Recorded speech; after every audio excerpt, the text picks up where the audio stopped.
can see this whole statement that myself done made. Okay, so that was that one, right? That's the one I'm talking about when I said when ETH hits 3680 is more ready to come on alt season. See, last week I was a little bit in limbo. It ain't that one.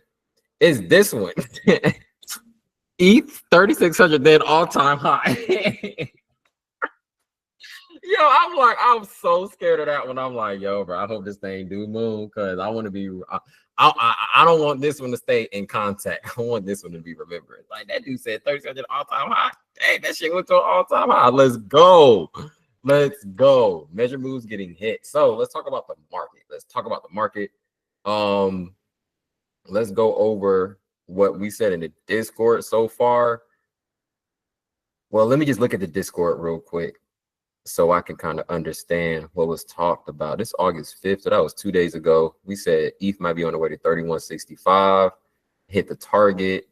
The short played out. Now let me go to position updates. Okay, no bait. Let me go to Market Watch. Did I post a chart or did I post a video? Dang, it looked like I posted a video. Shoot. All right, I posted videos. I can't really recall what I talked about in them last two videos. But I know I was bullish. So let's just talk about it. Let's look at the charts. I can remind myself through the chart. So I said Ethereum at 3165. Why did I say that? Why did I say that? Oh, that's what was in the market update. So what everybody missed on, so for what some people, those who did kind of miss Tuesday. Hold up, y'all. Yo, not the GOAT done entered the chat. Not Stock Babe entered the chat. Now she want to talk about her XRP. Get out of here. Let's go. Y'all, Stock Babe runs a portion of the. Hey guys. What's up, Bo? See, I had to join you tonight. I had to see what you was doing.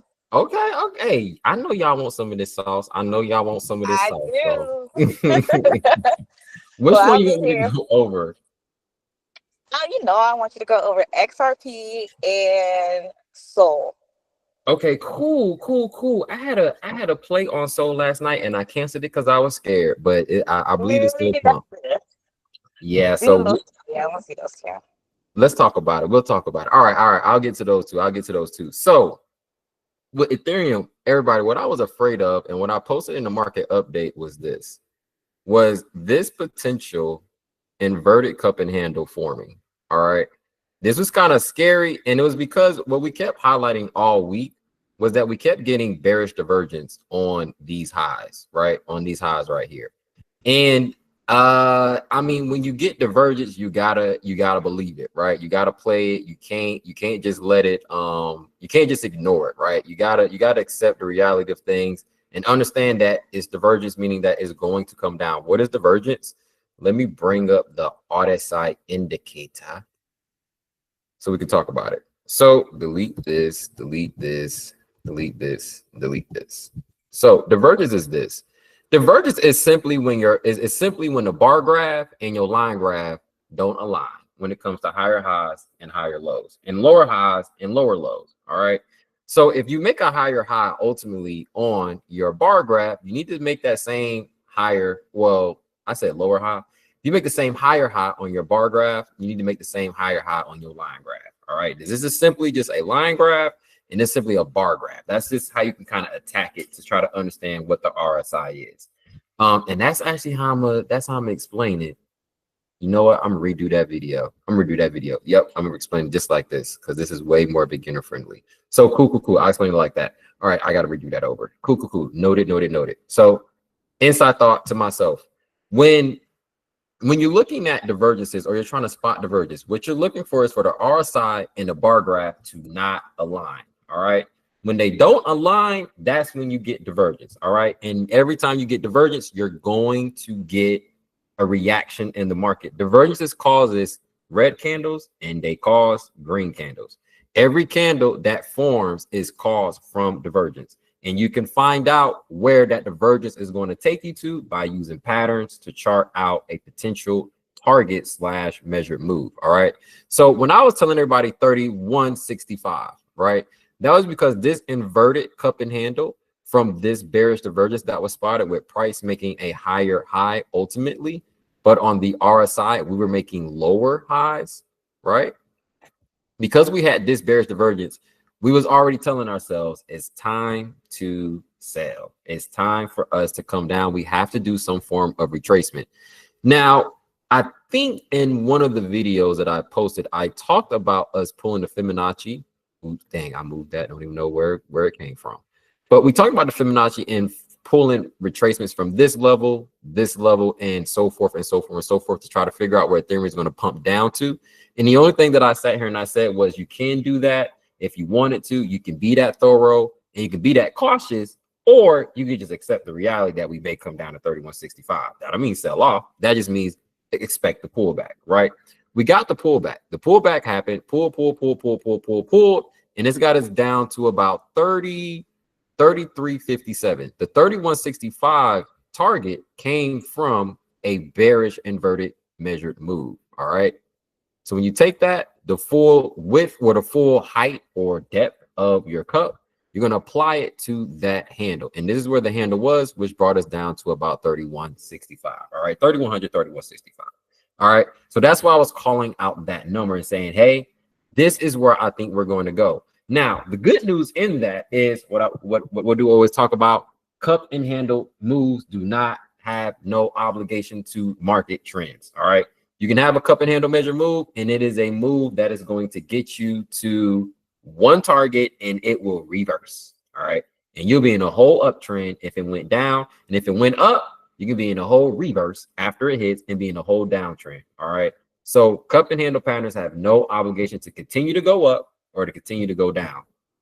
Unlike your falling wedge patterns, unlike your inverted head and shoulder patterns, unlike any other patterns, the cup and handle is one of the few patterns that have no actual, continuation meaning, right?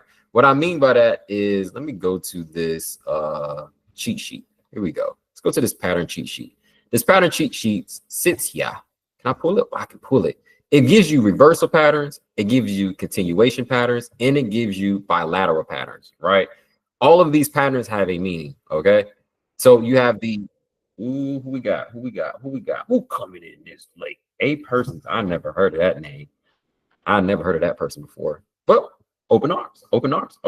A persons. Welcome to the, didn't even hop in the session yet.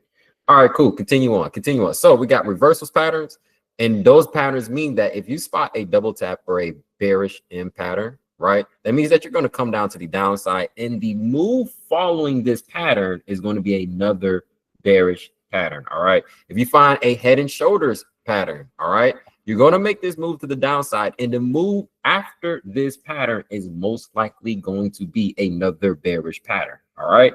And usually the patterns that form after all of these bearish patterns is a cup and handle. An inverted cup and handle, because what you usually do after you complete these measured moves, you create a rounded top. All right. Every time you make those drops, you create a rounded top and create a rounded top. And on the cup and handle pattern, the handle, a bearish handle, would be your relief rally. All right. And that's what we was looking at when we was looking at Ethereum. Looking at this as being our handle, being our relief rally. All right. Our bearish retest. All right. To come right back down to price action. Somehow, though, Ethereum defied the odds, and we're going to talk about why. But that's how you just spot divergence. The cup and handle, that has no obligation to go up or down, unlike the rest of our patterns. All right, you have continuation patterns that say, hey, you're just going to continue in whatever trend you're in. All right, bullish pennage, bullish rectangles, bearish pennage, bearish rectangles. Then you have your bilateral patterns, right? When price gets tight in an ascending triangle, has a 50-50 to go to the upside or to the downside. Descending triangles, price comes down and then consolidates. You have the 50% chance to go to the upside or to the downside. And then symmetrical triangle, right?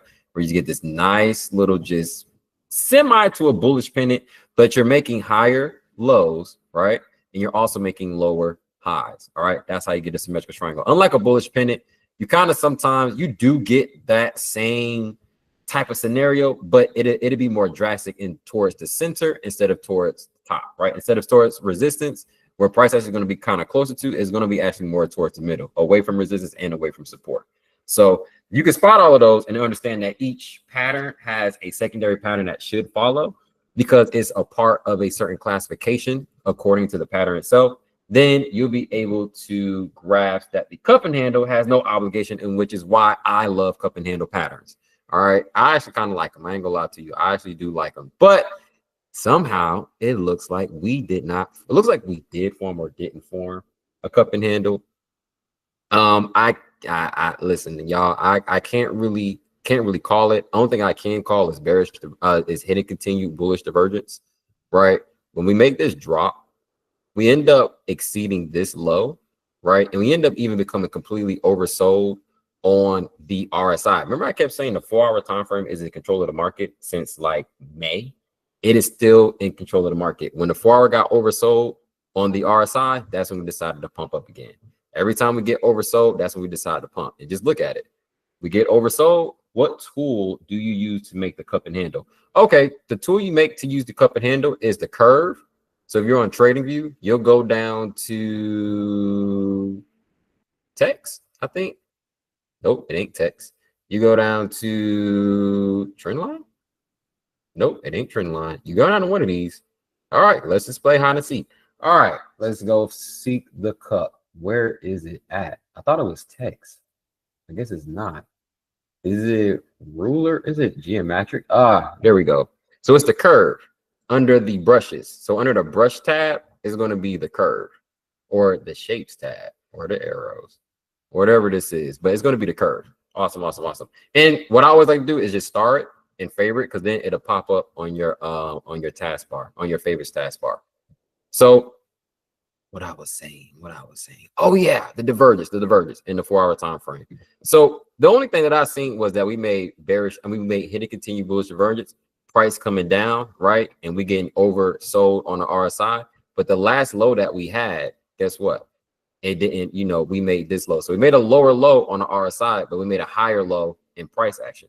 If you go to the divergence cheat sheet, you can see that when you make a higher low and then a lower low, that is hidden continued bullish divergence on price action. So that would be this scenario right here to the right side under hidden continued.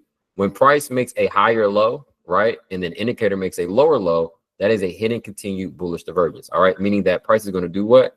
Increase in value. All right. So when price makes a higher low, so this low compared to this low, that is a higher low, but your indicator at the same point from this same low right here to right here, it actually made a lower low. And on the 4-hour time frame, I should have spotted it better, but I couldn't. I'm not even gonna lie to you. I had an additional rising wedge, but I'm just like, yo, that'd be a scary rising wedge. That'd be a scary rising wedge, and this still could play out. But we definitely got to exceed this top. We definitely got to exceed that top. I don't know how we're going to exceed it, to be honest. Because I just don't see no bullish reversal divergence on a 4-hour time frame. So it makes me a little hesitant with this massive pump. But when it comes to altcoins, that's a good thing. And we do got some bearish divergence on an hour time frame so far. So we might be spelling for a nice pullback. So we can't exceed this last high. This might be the fake out of the century on Ethereum. Because, yeah, we kind of need that to kind of happen. It kind of sucks. Yikes. Wait, is there divergence from these highs, from this high to this high as well? Let me see. You put the cursor over, that's what, 82.64 and 82.71. So like I'm putting the cursor over these points and I'm reading the value, the purple number right here, to spot if this value is higher than this value. So if I'm putting in there and it says 82.64, the next one says 82.71, that's correct, right? Because this high is higher, right, than the high that we just went from. So this is 82. This candlestick is 82.64. This next green candlestick right here is 82.71. That's a higher high. That's a higher high. So it's not bearish, right? It's not bearish. It should continue, and that's what it did. But when you look over here, you see that this high, right, we made a higher high. But right here, guess what we did? We made a lower high. That's bearish reversal divergence. All right. So we go back to that cheat sheet. That'll just be on this side. When price makes a higher high, right, and the indicator makes a lower high, that is reversal bearish divergence. All right. Meaning that price should come down, and it should come down and test this resistance I mean, this support and probably even this support as well, right? But it just needs to retrace. So what we want to see is these two highs. Is this making a higher high ultimately, or is it making also a lower high? So let's see. So we got 82.71, and then we got 82.83. Okay, that's higher. Then we got this one 77.22. All right, that's not higher, but this one is higher. So in the overall pump, it made a higher high. What we just need to happen for Ethereum, if it's creating this rise and wedge pattern, which I dislike rise and wedge patterns. They scared the living crap out of me. I'm not gonna lie to you, because it means that you're going to increase, and if you're in the trade, it's going to go up, but you know it's going to break to the downside. That's the scary part about it. It's like, when is it going to do it? It's just nerve-wracking sometimes, but price should just retrace all the way down, hopefully, and hit this target. Same how we do falling wedges. We want 3 bottom touches and 3 top touches. Same type scenario, right? We got 1 to 1, 2. We got to come down to get that 2, and then on that third, that might be your entry for a nice sell, right? And you roll on over. So that's what I'm kind of looking for. Ethereum, kind of scared to say that, but I can't ignore this bearish divergence. So I would just set up a Fibonacci retracement from this impulse. Find my 618 fib level, put an alert right there. If it decides to fall, then guess what? I'm gonna take that same bottom and I'm gonna go to this low right here. We're gonna measure this whole impulse right here. All right, because I want to see is it like which 618 fib level is going to respect. So this can drop down to either, what was this, about 38.42, or it can drop down to about 37.54, or it can, I mean, you can go lower with these impulses. When you cautious like this and you're like, yo, it's going to keep going up, just keep pulling down to each low that you find. The same lows that you use to measure the divergences with, the same lows that you're going to use to measure your Fibonacci with. So just keep pulling to each low as price keeps falling. Every time it hits that 618 and exceeds it, pull it on down again, pull it on down again, pull it on down again, until you get to the very bottom. And now you're saying we playing a long game. Now we got to play the long game. And that's cool. If we do play the long game, I'm okay with that. Because if this is, it would just mean that we'll just come down just a little bit lower. We just come just a little bit lower if we do a full-fledged breakout to the downside. So it wouldn't be that bad. It wouldn't be that bad, because this would still be the measure move of your cup, right? And you just put it down right here. So boom, this measure move can be hit all the way down to about 3,300 again, but it can create reversal bullish divergence with price making a lower low, which would be lower than this one, but your RSI might be higher than the last low. So with a lower low on price action, but a higher low on the RSI, that'd be reversal bullish divergence. All right, that'd be this scenario. Price makes a lower low and the indicator makes a higher low. Automatic buy sign, automatic buy sign. So not financial advice, simple little tactics. But yeah, that's what on what I see. Anybody got any questions about Ethereum? Anything about patterns, understanding divergences? I know divergences is like a 2-month learning curve, so I wouldn't expect y'all to really get off grass. But if y'all have any questions about Fibonacci retracement, anything that you see or anything like that, free to ask. If not, we're going to be moving over to XRP, and then we'll be looking at some of the stuff that we discussed in the Discord and some of the plays that we discussed in the Discord. Because at the end of the day, if the market is retracing or not retracing, moves are going to happen. Welcome in, Rebecca. Moves are going to happen, and you can't if something's going to buy, it's going to buy. It's going to sell, it's going to sell. Right. Some of the stuff that we're still in that's producing even to this day is stuff that was posted a month ago. Right. So it's just like, hey, if it's bullish, it's going to be bullish. If it's bearish, it's going to be bearish. That doesn't mean that it's going to control every single asset in the market. But if you want to take an opportunity to get into the market, you just got to go find the actual play that's going to be, that's going to give you that's going to give you what you want. It's going to give you what type of setup that you are looking for.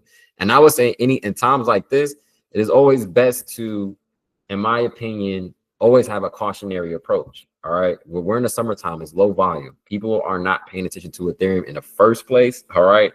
Everybody has eyes on Bitcoin. All right. So people not talking about Ethereum that runs the alt season. Nobody's not talking about that. So if you are looking into the market, just take notes. If you're new to it, just continue to take notes and devise your plan. Schedule one-on-ones with me. Come to these sessions, pick my brain, gather as much information as you can, because I mean, reality is, y'all, I could pass away tomorrow. Like, real stuff. I could pass away tomorrow. We don't want that, but I can. And I don't want y'all to be feeling like, dang, I should ask him that, or dang, I wish I would have learned this, or dang, I should have learned that. Hey, I'm here now. Get it while you can. Get it while you can. If God blessing you to give you some of this knowledge, then you take it with authority. All right, take it with authority. All right, but let's Do not scare the people, please. It's just speaking the facts, boo. Just speaking the facts. But to speak some facts, let's talk about possibility of Ethereum continue to pump. Because we do got bullish targets. We did call 4,200 on the session. So what we see currently and what we've seen all day in the market happening is price flagging out and pumping. So we got this flag right here. We're going to sit here and draw a falling wedge. We're going to pull up our 15-minute time frame. Let's click the screen. Let's get into the action of charting, because no matter what, we always want to sit here and depict what's going to happen live on the channel. Every single time we got to sit here and flex, baby. We got to flex. We got to flex. So let's go and pull this flag, connect those. Boom, boom, boom. Breakout. We're going to measure that flag. First measure move is always going to be the opening of your falling wedge. It's the always target. Anytime you get your falling wedge, anything that looks like this, you can always bet on this first measure move to always get hit, period, no matter what. And this is guaranteed. I'm telling you this because I've traded it too many times. So first measure move, boom, you'd have caught that. Bam, right off the money, right? Next measure move for your falling wedge. You're going to take this, right? A little gem that I'm going to give to you. When you use the CBC 5 MA DRS, right, that's an indicator of 5 moving averages. All right, that is this one right here, CBC 5 MA DRS. It gives you these 5 moving averages. The beauty of the 5 moving averages with the falling wedge pattern is that if you go on an hour time frame and you see that price started to pump off of the white line or the 21 moving average, if you catch it retracing and you want to see where price may go after it gets done retracing, just pull your trend line all the way to where those green candles started and put it at where the red candle stopped. Boom. And that's where it would take you. So it's basically saying that Ethereum is going to pump to 39.88. And I ain't gonna lie to you, I think that's going to happen. I think it's going to happen because that would technically put us in a higher high scenario, and it may get us even closer to our ultimate high in general. So that's what I believe that's going to happen. Not financial advice, but hey, chart it out. Get your measure move, pull it, and see what you got. If we was to look at price action right now, we see that even looking at our RSI, we got some. Hold up, look like we got some. What did we get? What happened back here? Oh, we had some reversal bullish divergence. So that definitely was the entry right there. So reversal bullish divergence is when you're looking at these lows, right? Price started to retrace. When in doubt, flag it out. Price started to retrace. You see this low right here, bounced up. That's your high. So that's a lower high. Now you got your first lower low, right? Then price came back down, made another lower low, right? Lower low, then it came back and made a high. But the thing is, on these 2 lower lows, right? If you was to look at it closely, take it to the earlier time frames, you would see that this same lower low that happened killed the let's say, how can I call this? It killed the last support right here. The last support that it was just on, it killed it. As in, when I say it killed it, it's because the RSI game became so oversold that it reset it already fast enough before price can even drop down to this low. So when you spotted this lower low, like you're like really like day trading and stuff like that, and you're looking at the market, and you're trying to find an entry to a long-term hold, even if you're trying to get a long-term hold. When you get into this little details right here on these smaller time frames, even on bigger time frames, if you can spot the hidden continued bullish divergence with price making a higher low, right? And then the indicator making a lower low, all right? When this would have happened right here, this fall drop, most likely would have been your entry to sit here and say, it's time to go ahead and buy that, all right? Because when you're in an uptrend with the market, anything that's going to give it a signal to pump is going to take it. That's what uptrends are about. Just like when we experienced a downtrend years ago, any signal that the market got to dump, it took it. Any hike rate, any news that said negative, the market took it and ran with it. Same thing that happens with a bull market. Any type of speculation of any type of thing is going to sit here and skyrocket it. You can have negative news, but it's not going to affect it too heavy. Just like we had positive news back then about Bitcoin, if the market was still tanking though. You can still have it, but when you're in a certain trend, the market's in a trend, the news don't really affect it unless the news supports it. That's all about it. So if you take that same notion and you apply it to the charts, you will see that anything that the market can use to pump higher is going to take it. All right. So if you was able to spot this hidden continued bullish divergence, then you'll be able to sit here and continue on with this pattern right here that formed. Well, this is a simple falling wedge pattern that formed back to the upside. Now it looks ugly. I don't personally like it. I wouldn't have spotted that, but the realness is that's what the play was. That's what would have got you into this recent 5% rip that Ethereum just did. That was 5%, right? Oh, that's 2%. Where did 5% come from? Oh, 5% is from the beginning. Okay, cool. 5% from the beginning. Cool. So with that being said, I see Ethereum going to pump it back up to about 39.88. Let's see if we get it with this falling wedge, little measure move, discontinuation type love. And then on top of that, if you want it to be concrete, you can go back in time, pull another pattern, which is just a simple little falling wedge, probably attached to a cup and handle that looks like this. Oh, we got it popping everywhere. And you just take the measurement of the full cup from top all the way to the bottom of the cup, and then you apply it to the bottom of the handle, and boom, bada bing. Oh, it hit the target. Shit's kebab. You know what? We may not see 39.88. Like I said, cup and handles have no obligation to continue. So this even pattern right here, yeah. Hey. Y'all, we might be coming down. Shoot. Dang, you know what that means? I'm sorry, we got it. Oh, damn. That shit got reversal bullish divergence on it. Dang it. That's nasty. That's nasty work. I was just gonna get excited too. Yee, reversal divergence. A low with another low, with this low and this low. So it's a lower low and then a higher low. So if I was to stretch that out, you can kind of see the higher low. Well, let's put a horizontal line. Let's do that better because I can see it. I don't think y'all can see it. Boom. So you're making a higher low and you're making a lower low.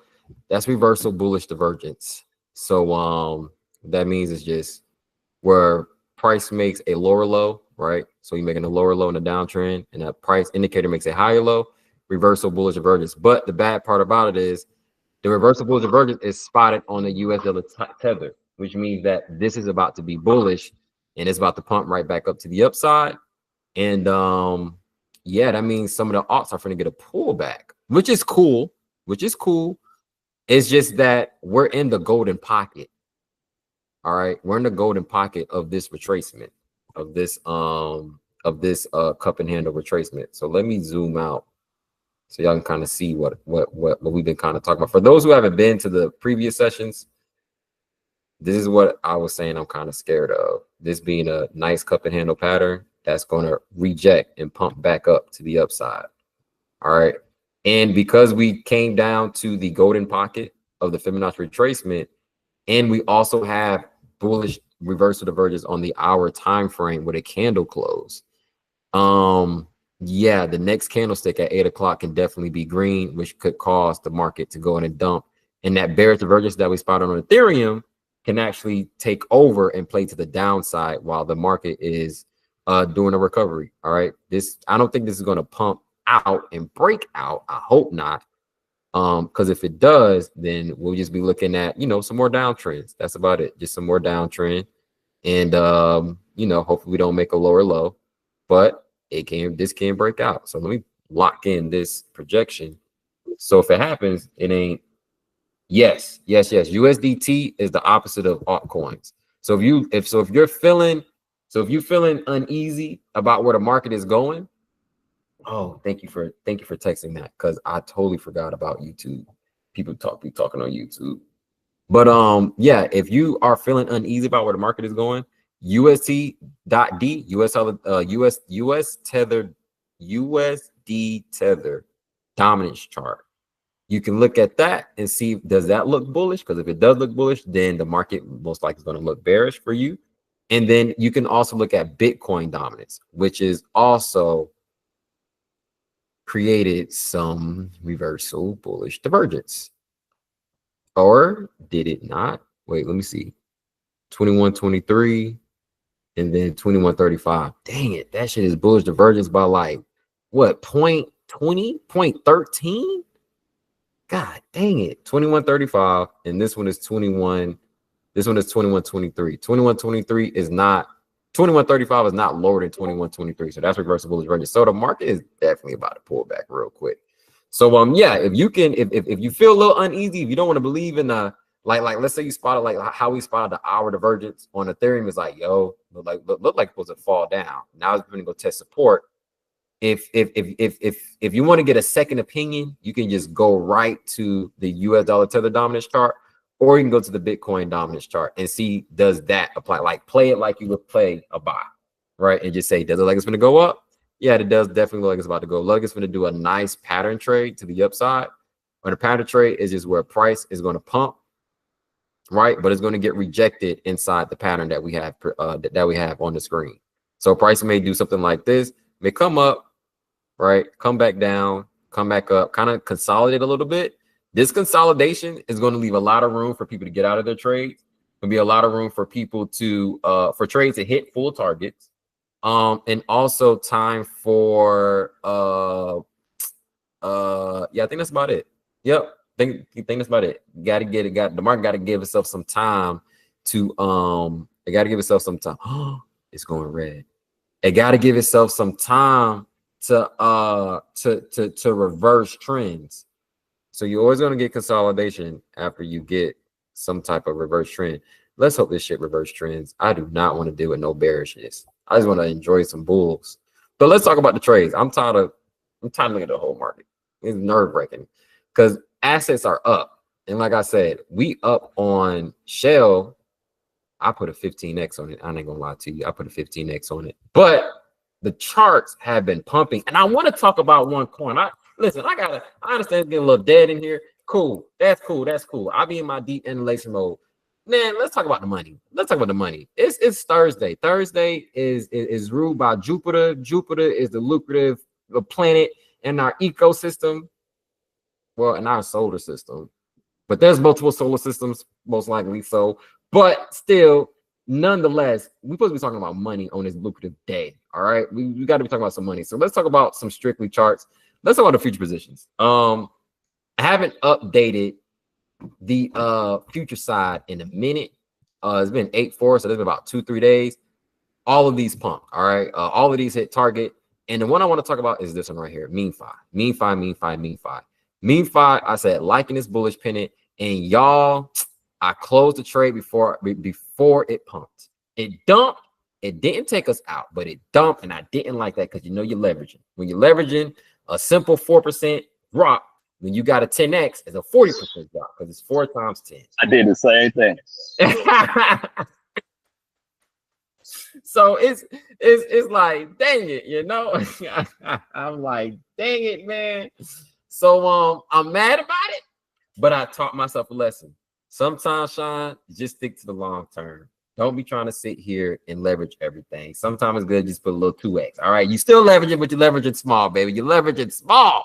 But Mean-Fi, y'all, did y'all see what this thing did? This thing freaking ripped. Hold up, let me pull it up. Man. We got to talk about how we just be calling these trades, and you can just sit here and double your investment just at a flick of a dime. Like, what? Off your phone, bro. Look how y'all. Let me just clear the screen. We got to clear the screen. I want y'all to see none but red and green. I don't want y'all to see nothing else. Yeah. Okay, we got to delete that off too. Y'all, look at this damn thing. Look, y'all, I put 30%. Look what this thing shot up for. Did y'all see this shit? Excuse my French. Look at this. This thing shot up 370%. When I tell y'all, when I seen this shit pumping, I was hurting, bro. I was hurting. I was hurting. Because let me tell you what took me out. Let me tell you what took me out, man. Let me look at this stupid, not stupid. Let me not be personal with the charts, because you did exactly what we projected, right? You didn't exceed the stop loss, right? 8% stop loss is a great stop loss, right? You didn't exceed the stop loss. You just did a dip. We can't fault you for doing a dip. All right. We can't fault you for doing that dip. But dang it, you know how to. They sure know how to get people who be leverage trading, bro. They know how to get. We said we're gonna stop you out, you out, you out, you out, and they didn't even stop me out. But any day, I was just down 40%, and I ain't like seeing that. So I was like, man, bump it. I'm finna go flip. It ain't going up. I'm finna go flip. Not having no patience, man. That 10x that I had on this coin, that same. I don't even know how much money I put on. I don't even know how much money I put on here. But I'm telling you, if I would have put even $60 on here, that shit would have been, what's 60 times 3,000%? Somebody do that. What's 60 times 3? We just carry the 3. 6 times 3 is what? 18. So you got 1 8, and you got what? 3 zeros, 1 0. So that's 4 zeros. So that's what? Who said it? Willie. What? Say it again, Willie. 1,800. Say it again, Willie. 1,800. I'm gonna be a salesman because I was $60. I was so mad. I was so mad. what does it mean to leverage a stock, though? I mean, not a stock. Sorry, guys. Crypto. So like you know how y'all be doing y'all options, and like when y'all putting in each 1%. So each 1% for options is 10%. Right. So like if the trade go up, so like let's say Apple go up 1% for the day, you up 10%. But if it go up 7%, that's 70% for you for your option. But then y'all have the decay calculation that if it pumps while you're like in the money, or if it pumps like in trend, you get paid more. It's like a bonus. But if it doesn't pump at all, you start to lose money because you're holding a contract, because you're basically saying at this time it's supposed to do something. So the faster you're right, the more money you get. The thing about futures with leveraging crypto is there's no time decay. If you called it, you called it. If you lost, you lost. There's no factors of time decay. In the same 10x that I would get from a option call, I can get it and make it a 10x from a leverage call. I mean, a crypto, a futures call. So like let's say like you want to put money on a SPY, but it's on one of those volatile days, and you're like, man, this thing might dip. I don't want to deal with a 30% loss, right? I'm trying to stick to my game plan and not deal with what this thing just did, a little dippage, because that's a lot of money lost for me. And plus on my contract, it's going to look even worse because now I already chose the wrong direction in the first place. With futures, that don't matter, right? That does not matter. The play can hold for however long, as long as it doesn't hit your stop loss, or as long as you don't go below 100% losses, right? And which was what we call liquidated. So it's the same thing. Like you can 10 exit, 15 exit, 20 exit, 30 exit. A lot of guys 100 exit. I don't know why they do that, but they do it. They get real crazy with it, but that's just different. It's just you control your leverage instead of you being given an equation and you got to just work with the equation. You got to work with what they give you. That's what options do. They just, hey, if you want it, take it. Like here, I can modify my take profit. I don't got to wait for it to get into money. I can just, hey, once that shit start to pump, nigga, that's what it is. That's what it's doing. So, that's just the difference. You just have a little bit more control. And just like with options too, that whole position, that if it, like, let's say it goes to zero, right? You don't lose your whole portfolio like you would in Forex, right? In Forex, you lose your whole portfolio if you don't got no stop loss. With crypto and stocks or in options, whatever you invested, that's what you're risking. So if you're willing to lose it, hey, don't put no stop loss on it if you don't care about it. If it's blow money, let it be blow money. But if you're trying to preserve a little bit, you know what I'm saying, then yeah, put a stop loss on it. But that's just a difference. Crypto just have a little bit more options when it comes to controlling the position. So you can add money to it, you can take money from it. You don't gotta buy another option, you don't gotta do none of that stuff. You just add money. Like if I was in this right now, I would have already took about half the position out, probably about 70% of the position out. And then at this little drawback right here, if it looks like it's going to go up for another like 30%, 10 exit, that's 300%. Bam, I'm finna throw another 60 piece in there, and then come back with 280 and just walk away. Like, cool, nice little day. You feel me? Like that's just what that is. Does that answer your question? Stop. I mean, Miss D. Yeah, you did. Thanks. Awesome. But so yeah, mean fine. Heartbreaker of the week. Heartbreaker of the week. Sorry for those who got it. Perfect, right? Y'all eating, right? 30% ain't nothing. This thing is still holding a decent 134%. So you still holding on to a double your investment and then a third of your investment. So it's pretty good trade. Still lovely. I'll still be updating the chart in this futures chat just because it still did hit. It still is activated. It still is active. So for those who are holding it, we'll continue to track it and continue to post the updates in here. But other updates that happened was other things that was posted was Hippo. Let's look at Hippo real quick. Everything got the pump. Everything hit targets.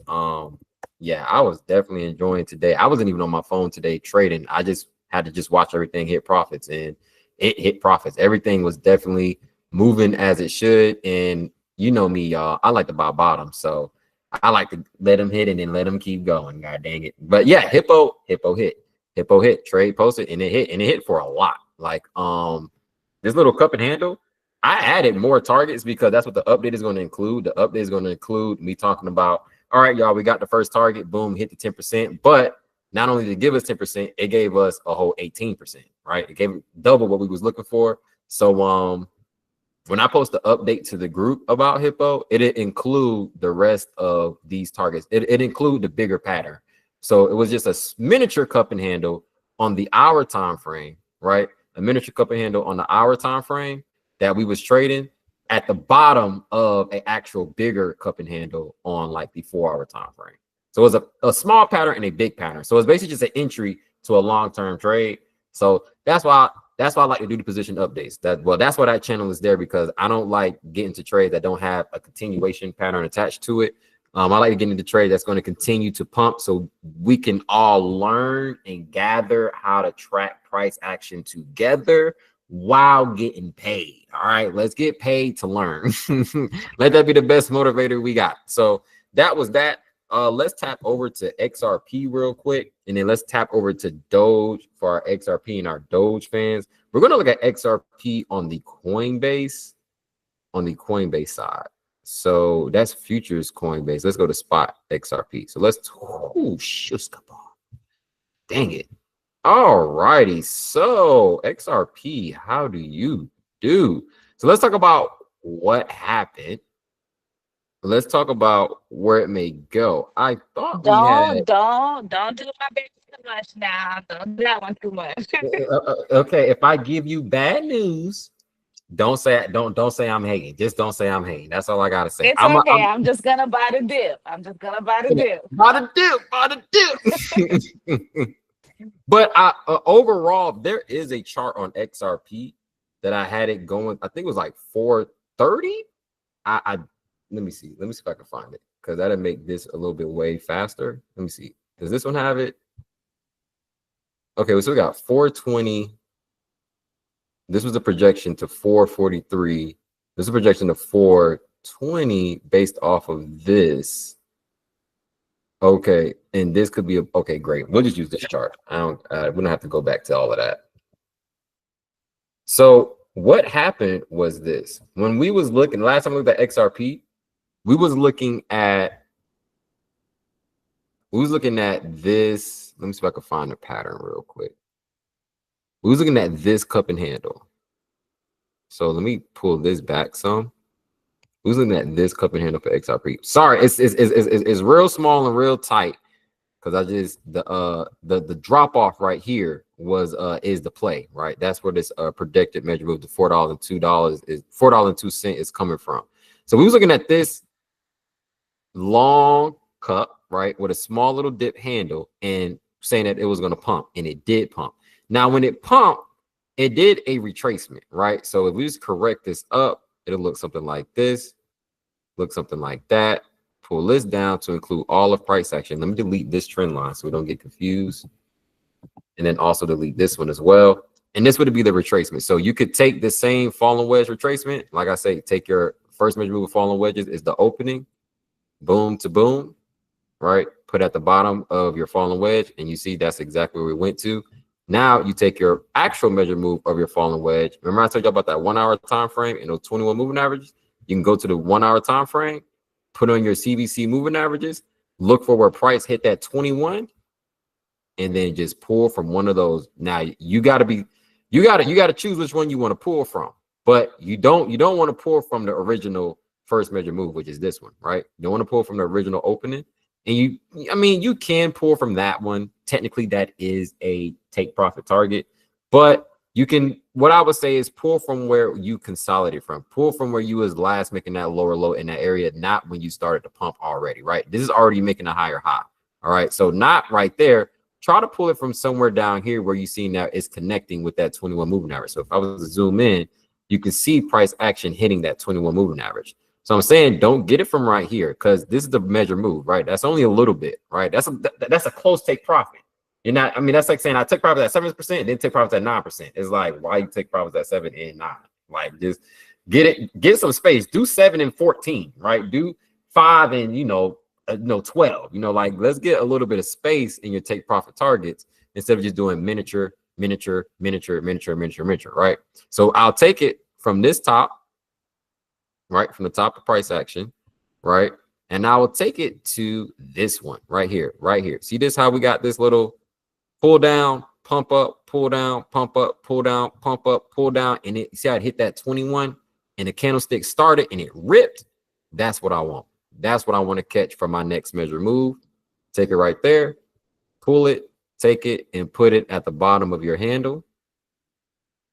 So put it right here, and then after that, come take the full length of the bottom of the pump to the top of the pump, right? From where your last pump ended, right, to where your first pump started, all right? So this is where it ended, retrace, came all the way down here. This is where it stopped, all right? So this is where your uptrend started. So you want to measure that full uptrend.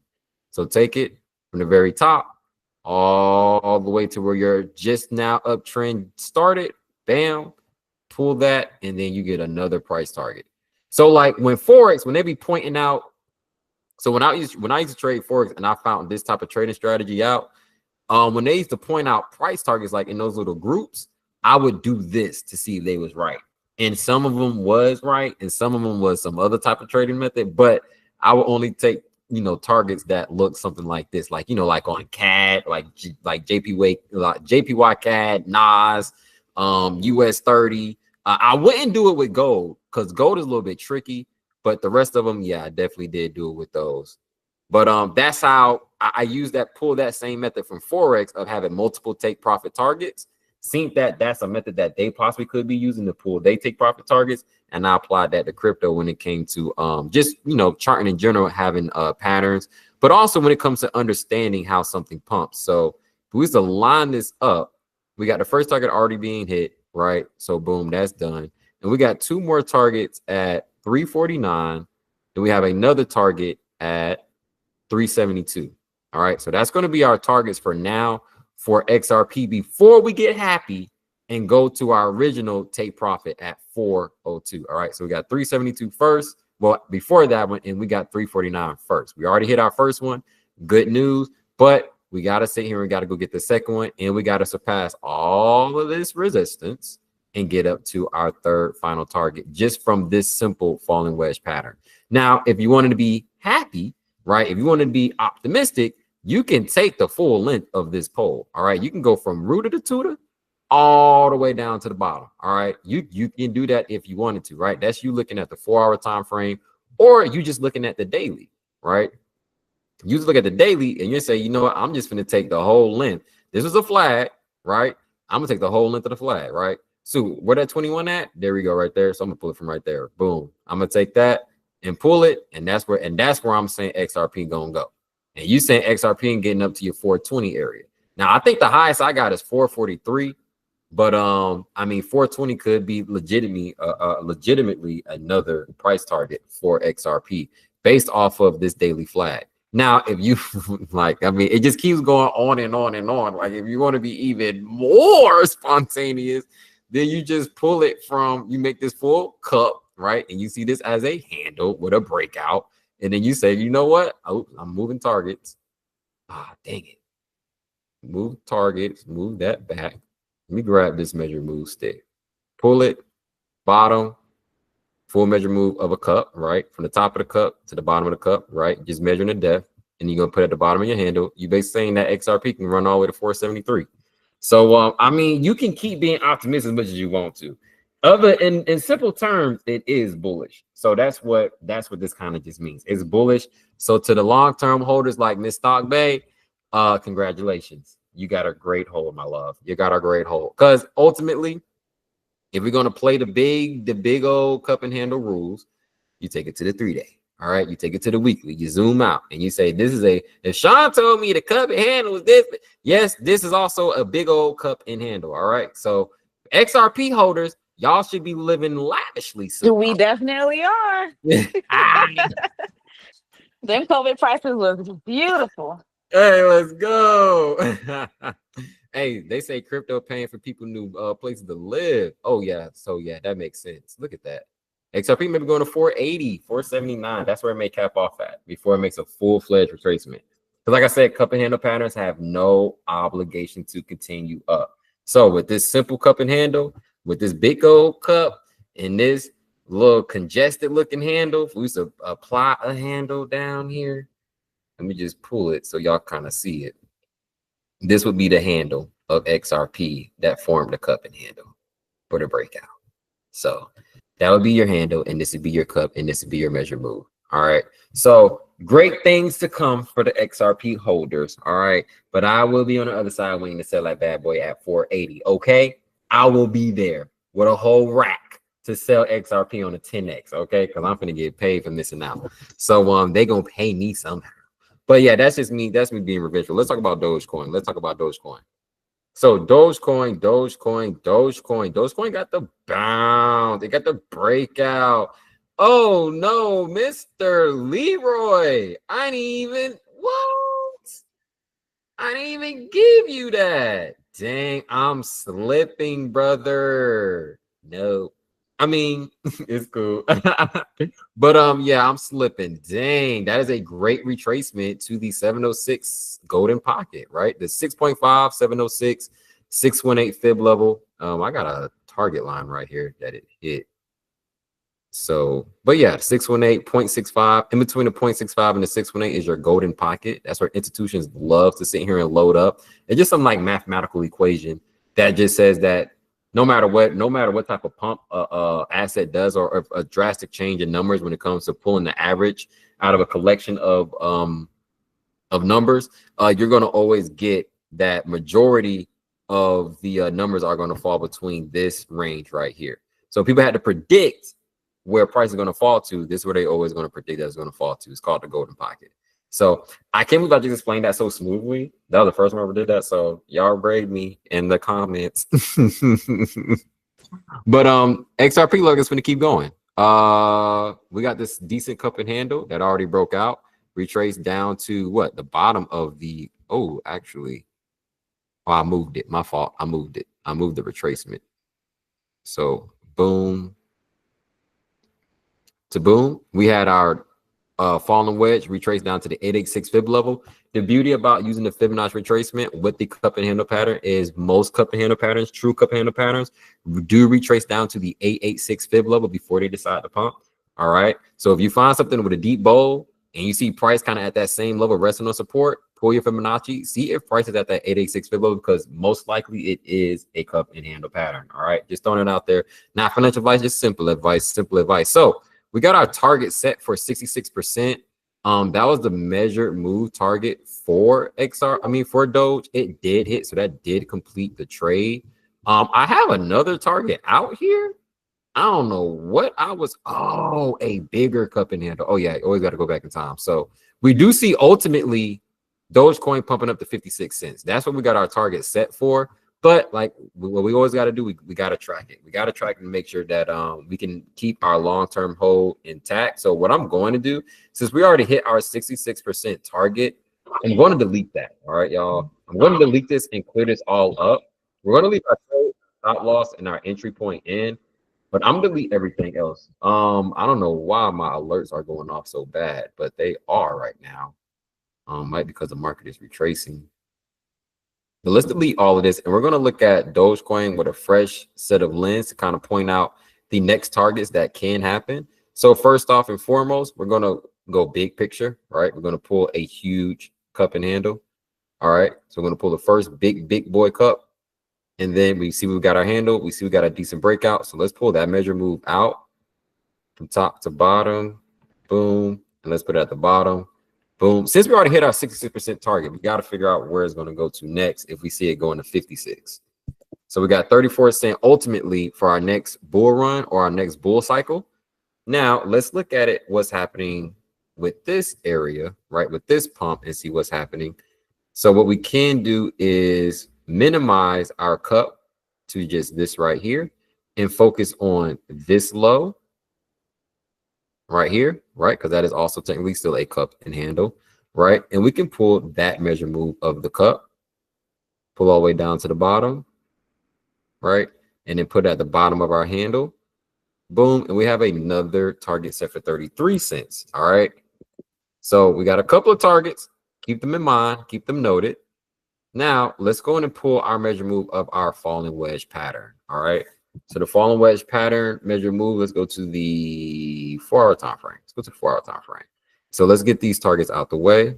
We got first measure move is the opening, put at the bottom. We did not hit the opening of the first measure move of the falling wedge pattern. So that's something positive to look forward to. Let's, I wouldn't really touch this until it gets to that measure move. Definitely raise your stop loss up, at least below about right here, right? Or below this support. That's where I probably put my stop loss out, or a little bit lower, That's where I put mine's at. And then wait for this first target to get hit and then start raising it as we start to keep going up in price action or just in value of the asset. Then we're going to pull our next measure move, pull out that CBC moving average, which disappeared from my favorite side. And let's pull it back up. Boom. Let's pull it to that 21 touch, which is going to be right here in the 4-hour time frame. Boom.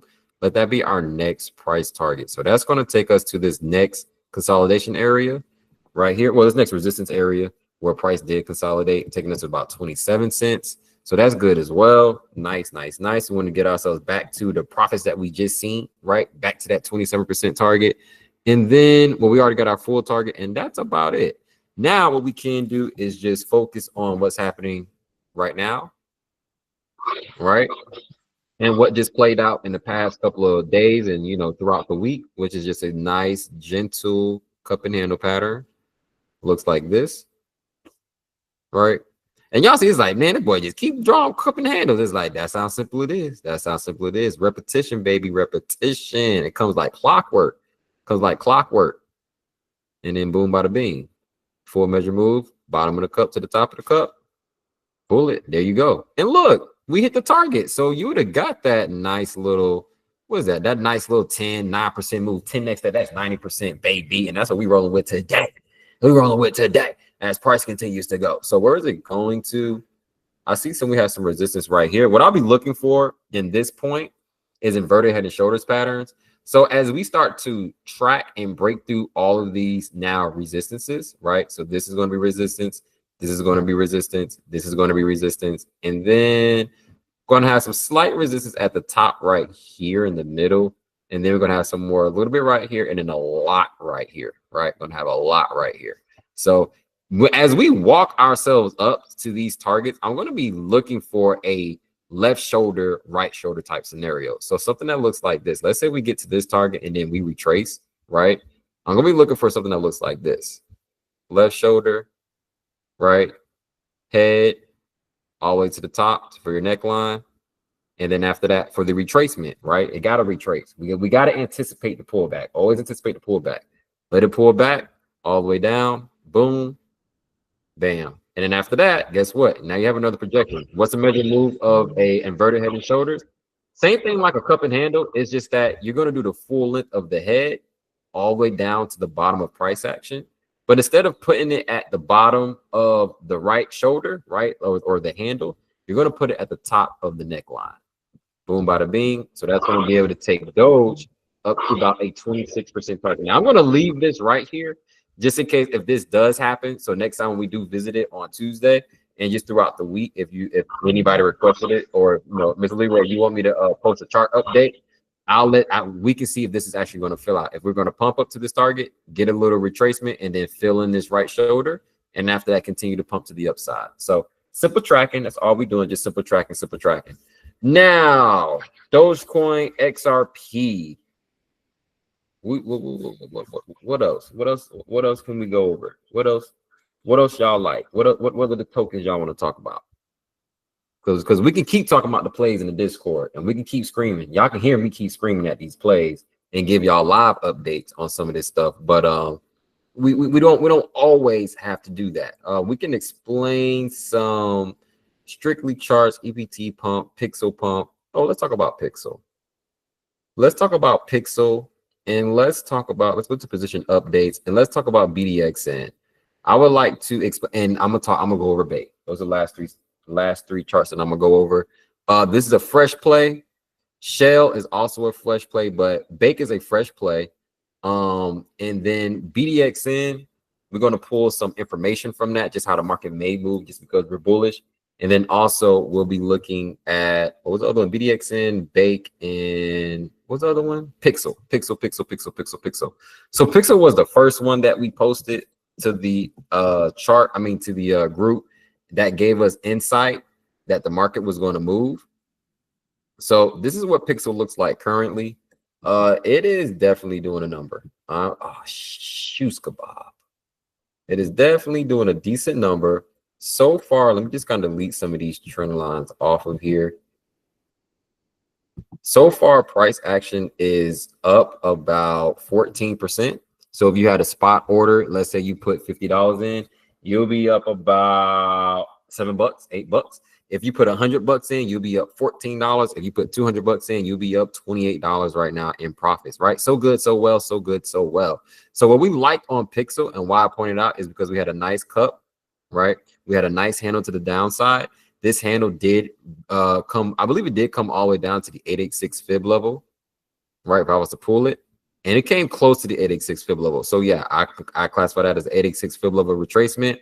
And that's most likely what was posted to the group when it says 1 hour chart has reversal bullish divergence, retracing the 886 fib level. So expecting consolidation, falling volume with price. So, and that's what you get, right? You get the photo, you get the chart, you get the projection, you get the price targets, right? Walk them down, baby. Let's walk them down. That's what we do. We execute. So we've been walking it down since it posted. It never came back down. It came down one time, but it never came low. Never came into our stop loss, right? Stress-free trade. We love that. But and it's continuing to go. It looks like it's kind of forming a little cup right here, right? Just looking at it. If I scoot this over just a little bit and move this out the way just a little bit, right? We can see that we're following the 4 hour moving averages in chronological order. What I mean by that is that if I was to click on these, I can't click on them. All right, stop, babe. Y'all, that is the Deneen. She is over there with LJ on the stock side. I can't even click on these settings. I'm gonna stop. She's over on the stock side. She's also in the beginner session for stocks. She's also with the options chat in stocks. She's pretty good. She's pretty dope. She's good on dividend stocks as well. She has a course out for trying to teach your kids stocks. So if you have children and you're interested in getting them a head start on how to be a nice little kid investor, definitely check her course out. But yeah, that was Stock Babe, y'all. That was Stock Babe, Miss Deneen herself, Floridian sister. Let's go. But yes. So we see a little cup and handle might get a nice retracement, right? And then pump up back to the upside. I was trying to talk about the moving averages in chronological order, which is 21 is yellow, 50 is red, purple is 80, blue is 100, and yellow is 200. So that's in chronological order. It's just prices just following each level up to the upside. Usually what happens when you get a nice pump up breakout, you're going to get rejected by the price, by the time frame that is in control's 200 moving average. All right. And that's going to be the determining factor if his asset is going to continue to be bullish or flip and be bearish. All right. I'm keep throwing out again is because I'm making this course and I keep thinking about a lot of stuff I want to put in a different course that I gotta not put in the actual course. So yeah, I'm just gonna keep dropping gems as we go. Y'all take these notes so y'all don't have to buy the Ultimate Trading course. So keep taking these notes so y'all don't have to buy the Ultimate Trading course because that course is gonna be very, very detailed. I'm putting my heart and soul into that one. But Pixel is looking pretty good, up about 13%. Leverage trade, 10x, that's 130, so that's double your investment. Perfect. The other trade that I wanted to talk about was BDXN. The reason why I want to talk about BDXN is because it's a trade that we talked about that not only did it hit targets, but it took a long time to hit targets. All right, and that just kind of highlights the level of patience and the level of faith that you have to have in your charts. And when it comes to when you spot something, if you cut the manifestation short, you can't be mad if you miss out on if you miss out on the fruit. All right, you can't be mad if you miss out on the profits, if you miss out on anything that happens if you decided to quit early. That's one thing about trading is you got to believe in yourself and believe in your perception of the charts, and you got to roll with the punches. Because if you're right, how you going to duplicate it if you quit early? If you're wrong, how you going to fix it if you never let the play out? Right, just like I showed earlier with the mean 5, right? If I just would let my 8% stop loss be my stop loss and not a 4% stop loss be my stop loss, I would have been about 6 bands richer right now, right? I'll be up pretty fucking big, right? Next 2 months of mortgage payments are done for, done off of one little meme token. Like that's how I'll be living right now. But that's not the case because I did not believe. So I don't want y'all to get caught in that, but I do want y'all to be aware of, even at the level that I'm at in my trading journey, not no expert. I'm just another regular guy who just trades. But even in my journey and how far I've made, I still fall victim to these same scenarios and these same rules. So just want to highlight them to y'all to say like, hey, you could be rich by not believing in what you've seen, right? And not taking your trade and let it play out to what it trades out. And that's why I want to highlight BDXN, because as we've been talking about BDXN for the longest, this is a month hold trade. This is a trade that we've been talking about for about 5-6 weeks, Slick, I believe. Like the first time we posted BDXN was 6/26. That's a minute ago, right? That's like a month, 5-6 weeks ago, and it's just now kind of hitting our target, right, at what, 45%. And then after that we got it at, what is this, 60 at, what is that, 46%? I mean 46, no, 4/6 of a cent. Okay, we just gonna call this 46 and not 0.046. All right, and we're gonna call this 44 instead of 0.044. All right, we can understand we're ignoring the zero. So 44 cents and then 46 cents, right? If you had that charted out since June, end of June, stop loss at 9%, take profit at 43 and 44, right? If that's the trade, believe in it, take it, let it play out, let it until it hit. If that's the measured move, let it continue to play out, because the nerve-wracking part of this trade is that it did dip back down. Now, it never dipped into our stop loss, right? But what you did see is that you seen your investment go up, right? Up 28%, and you seen it come back down to 0. All right. And even dipped a little bit, even dipped 1%. So you had to watch your gains decrease all the way down to even -1%, right? So that's hard to watch. That's hard to see. That's hard to be a part of. But that's why I always talk about these rules of bullish retest, right?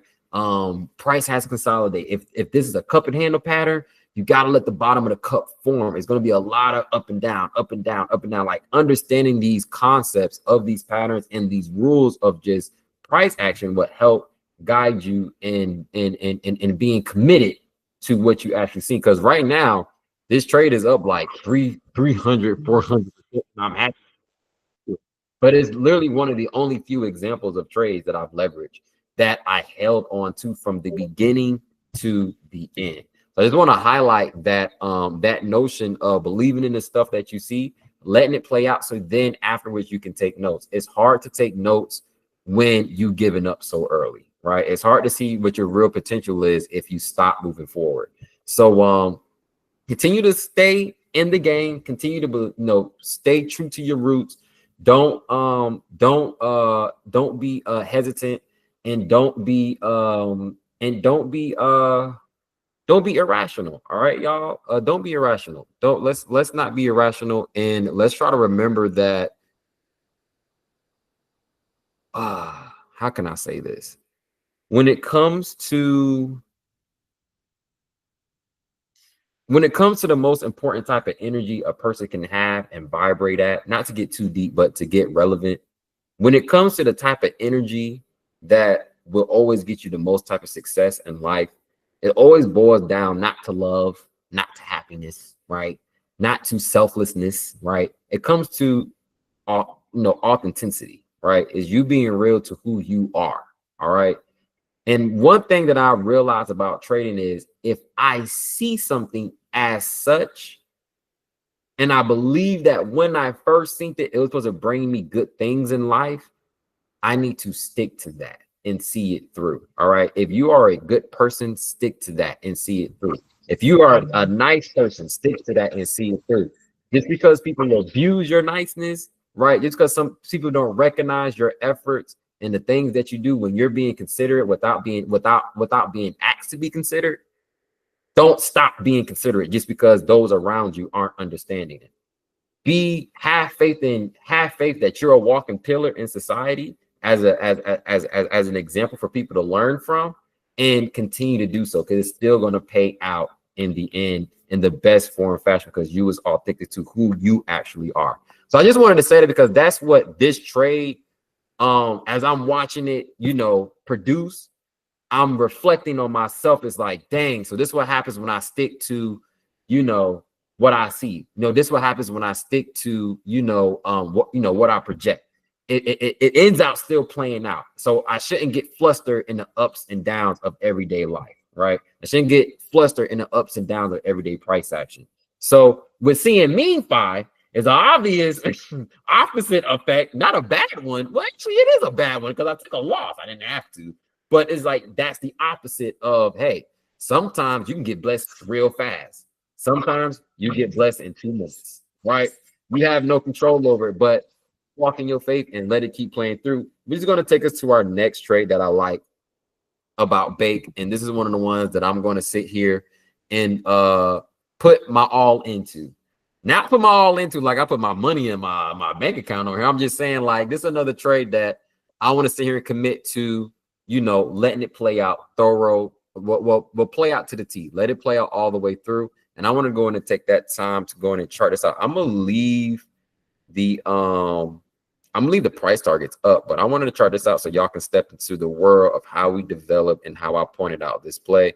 And then we can just cap the session off, close statements, we'll end the streaming.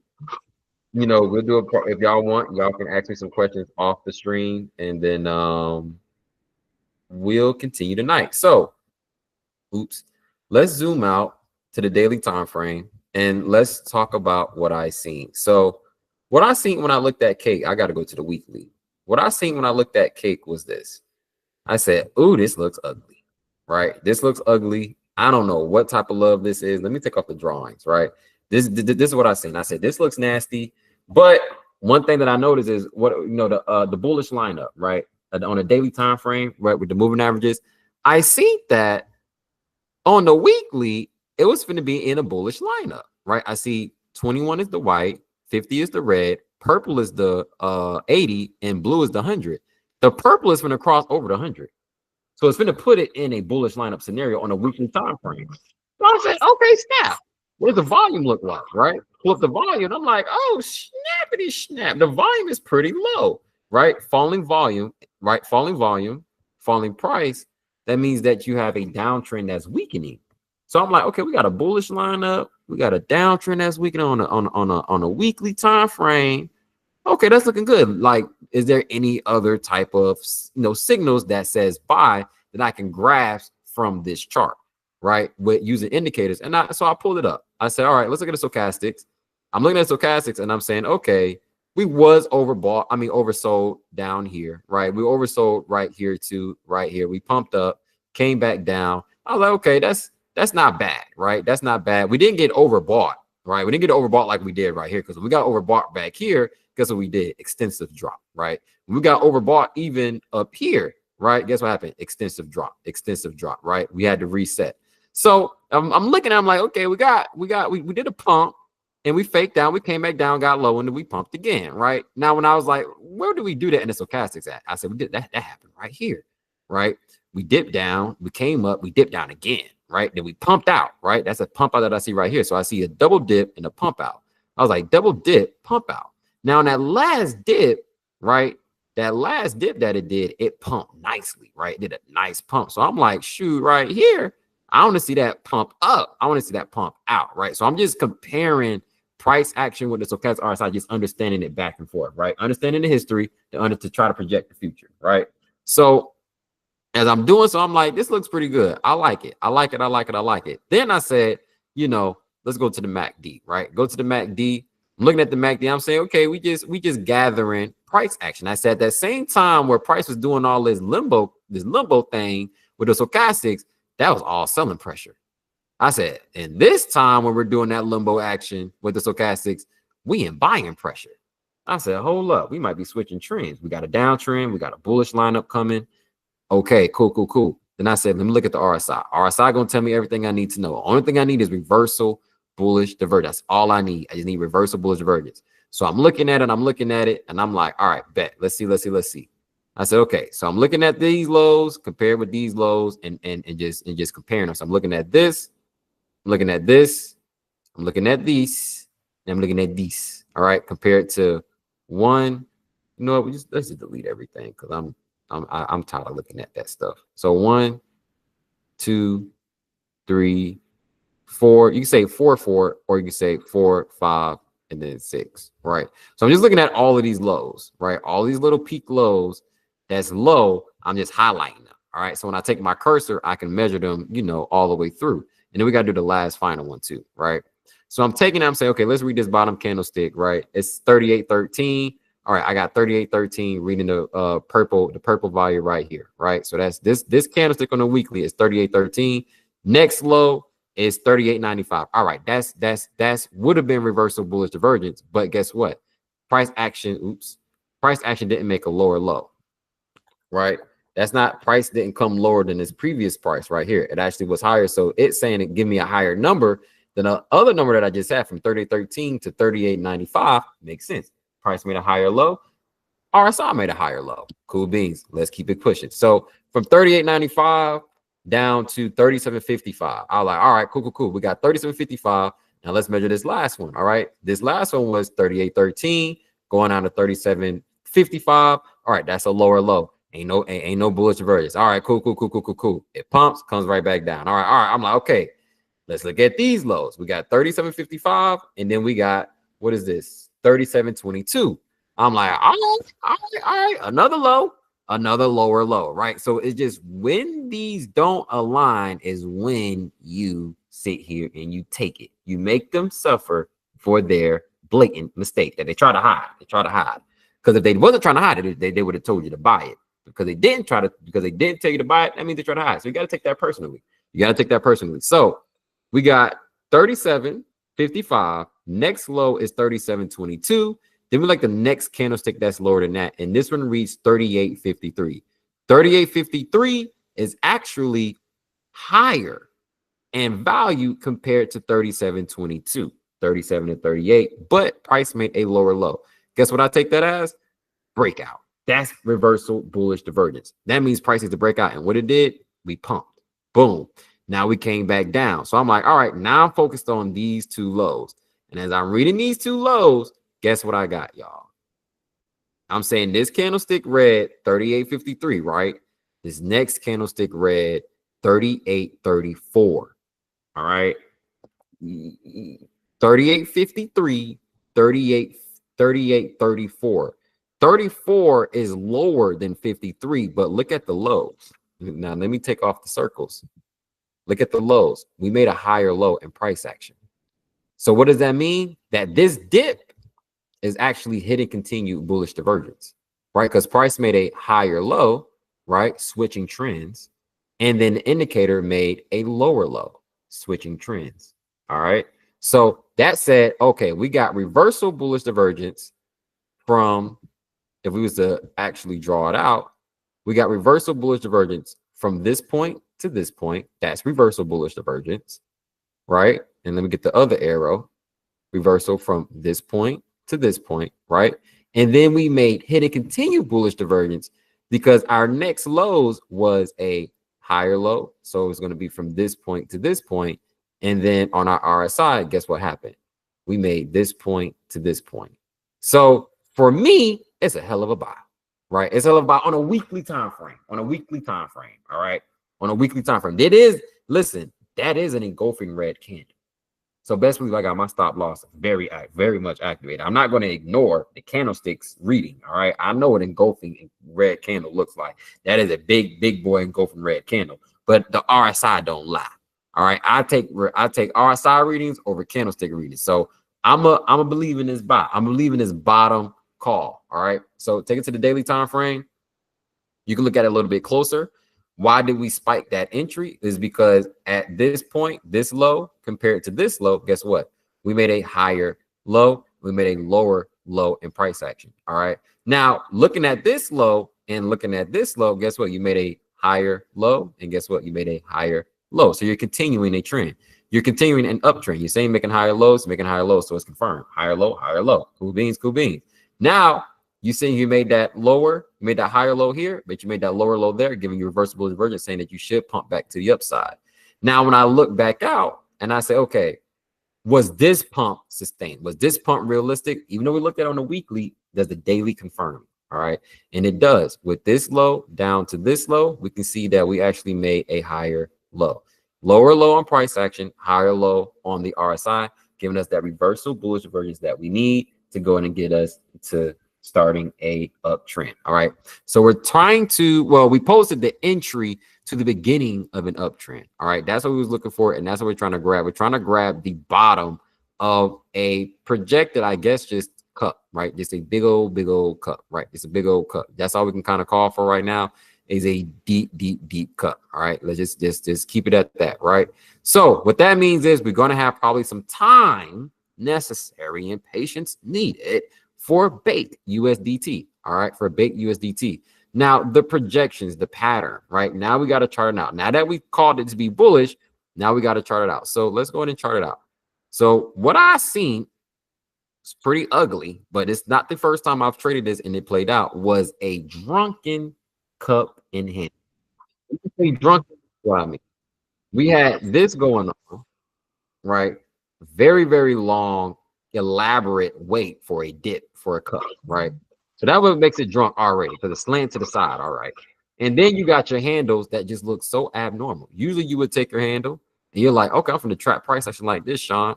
It's like, yep, you're doing the right thing, right? You're doing the right thing. But when I trapped it, let me take this trend line off. When I trapped it and I seen that I was already making 3 bottom touches, I'm like, wait. This pattern already looks ugly, so it may have some ugly components, and that's okay. On the way down, it got hit by every ugly stick possible. Let me stop talking about it. So I said, bump it. Let's take it. I said, you know what? That looks like a nice double, down, triple. And on top of that, this also looked like it retraced to the 886 fib level. So I'm paying attention to the cup and handle rules. Like it came so low that it looked scary, but at the same time, it did look like it came down to support and bounced off of the 886 fib level. So I was like, let me just draw this to make it seem like a cup and handle. And what I did was say, let me pull it. Let me trap price for real. All right. So let me get a little bit more personal. Pull it to the top, right? Let this be my first touch at the top. This is gonna be my first bottom. So price went up, right? Created our cup. Now we got to create the handle. Come down. First bottom touch. Come up. First top touch. Come back down. Second bottom touch. Go back up. Second top touch. Come back down. Third bottom touch. Now we get the breakout, right? So when I seen that happen, I'm like, oh snap, we might just caught the bottom. we might just call it the bottom. So that leads me to go ahead and chart. So same scenario when you chart a cup and handle, the opening of your falling wedge is going to be your first measure move. So top all the way down to the bottom, you're going to take that and you're going to pull it, put it at the bottom of your handle. That's going to be your first measure move. Second measure move, because it was so drunk, I just said, you know what, just do the full measure move of the whole cup, right? There's no need to get the second, like that's just too much. But let's get this going and we can see what happens. So that's how we get to this being our first measure move, and then this one being our next measure move. And I want to say I added a third measure move to try to show that we are at the bottom of price action. We may be going up in value. So let's see. I know one thing I also did was pull a 5% measure move or something like that from what was happening down here. So this is a simple little cup, right, with a little handle. So it looked like this. We got a little handle right here that formed on the breakout. And then we got a cup. Where that curve at? There it goes. That's right here that we took, right? So even the pattern, finding a pattern as your entry is going to help you out as well too.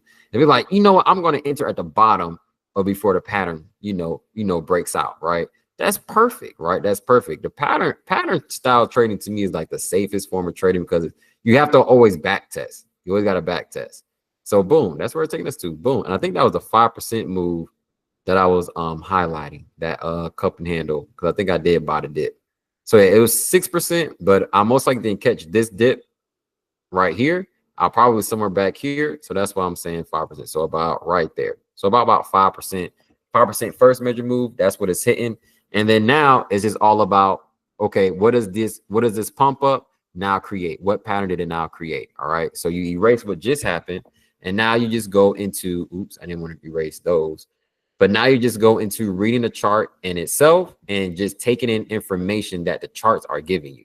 So if this is pumping up and we got a first measure move somewhere all the way up here, what could possibly halt us for a retracement, right?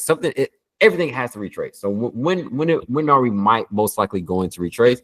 You can use your VRVP, right? And you can look for these high volume nodes as your first level of rejection for a retracement. And you see, as we got right here, we did a small retracement and then we bounced right back up. So that was a small node. We have a huge node coming right above us. So let's see what we can gather before we hit that target. So what I'll be looking for is usually just wherever price action is at, right? Or wherever a node is, I just try to zoom over, look for like a little left shoulder. That's all I'll be looking for. I just want to look for a little left shoulder for potential inverted head and shoulders pattern.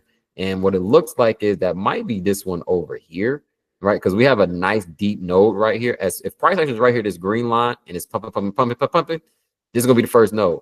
I don't see no left shoulder over here. So it goes up to the next one. Boom. I don't see no left shoulder right there. Go up to the next one. Boom. This look like it would have been a left shoulder if we didn't have this wick. So I can't count that. We go up to this one. Boom. Still don't see a left shoulder. I see resistance, right? We go to the next one. Boom. I see like, okay, we starting to look like we have a little left shoulder right here, right? We have a double top right here, and we have an almost slick double top right there that can kind of mask a left shoulder. So this is where I would put my left shoulder projection, or I would have that in my head and not post it on the chart, but keep it in my brain as a continuation or a pattern update when we are pumping. And let's say we do get rejected to this move, right? Let's say we do pump up to this area right here before anything. Before we get to our first measure move target, which is right here, we may just pump up to this, to this one right here and stop, right? And then that's that, and then form a left shoulder and then continue to pump to the upside, right?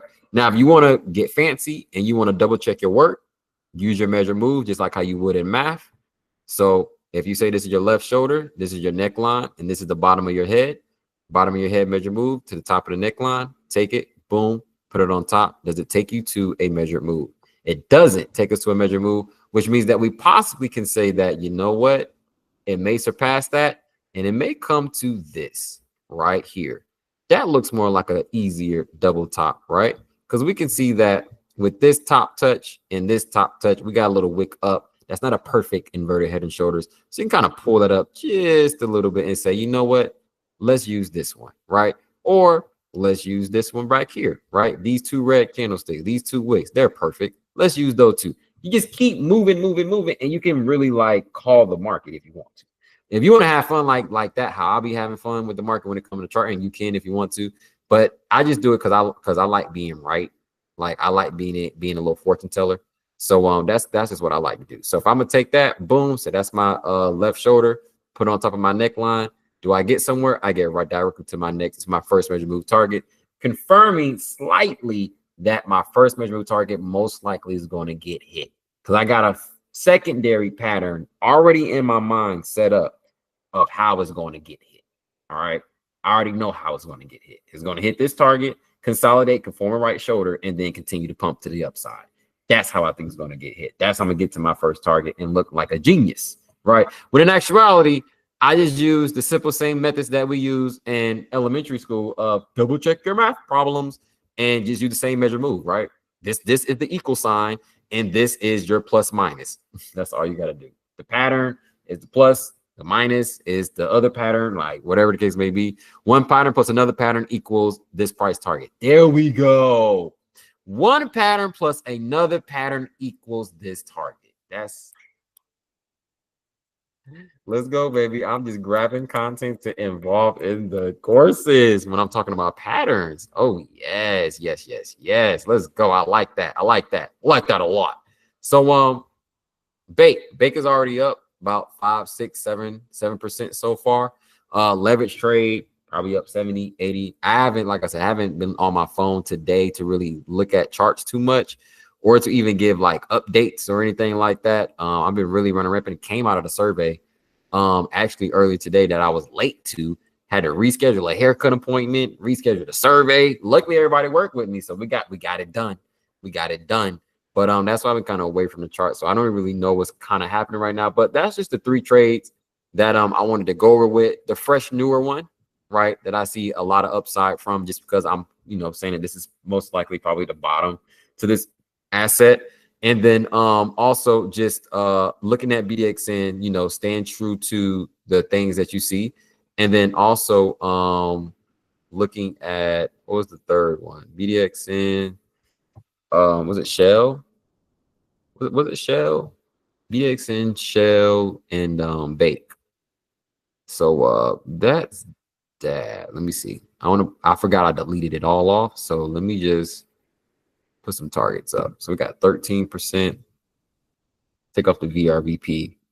So we got 13%. Then we got shoot it on up, 33%.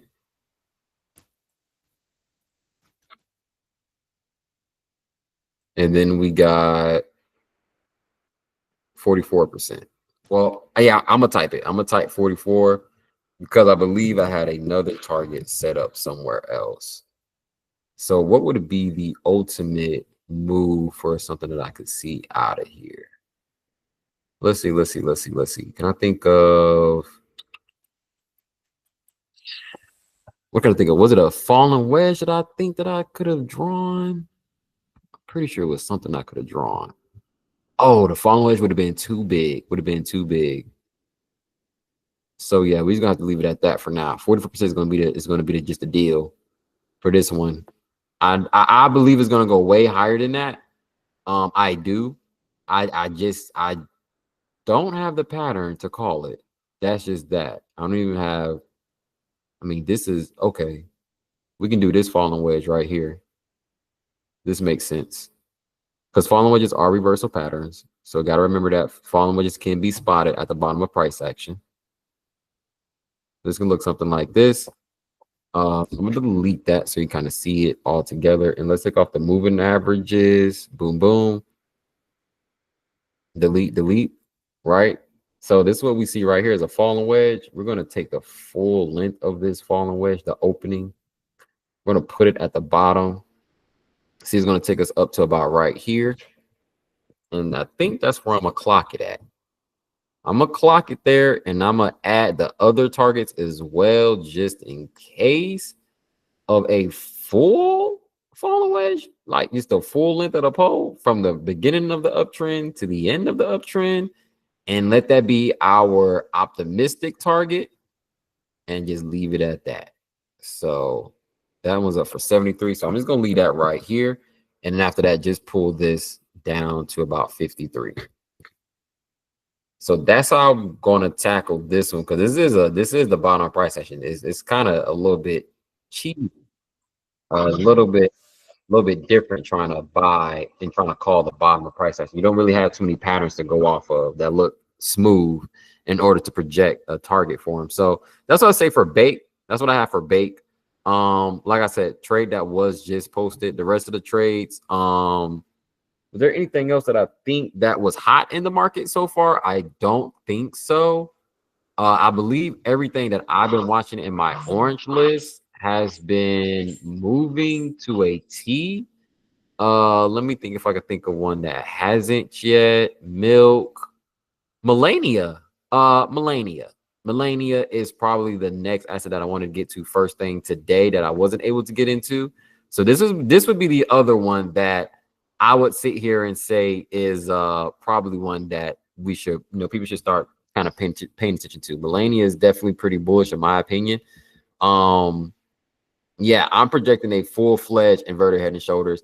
As you see, I'm just going to keep moving this over, and I'm going to keep, pulling my head down because I want the bottom of this call. I may not be able to get, I may be able to get it now if I move and act today. But this is what I'm just looking at for Melania. I'm seeing this double top that happened right here, and I'm not going to let that scenario go. I'm not going to let this left shoulder leave me. I'm sorry, I just can't. Now we may get another left shoulder, like even right here, this being a left shoulder. We may get some left shoulders in the meantime, right? That's closer to where we are right now with price action. But overall, yeah, this is, if this is attached to Trump, this is Trump's wife. We're talking about this could be a nice little birthday present for the start of his second year in office to his wife. All right. So please don't sleep because he's gonna talk a lot of shit. He's gonna talk a lot of shit if this shit rip. Because he's gonna be like, my wife's coin did a hold up. Let's y'all heard it here first.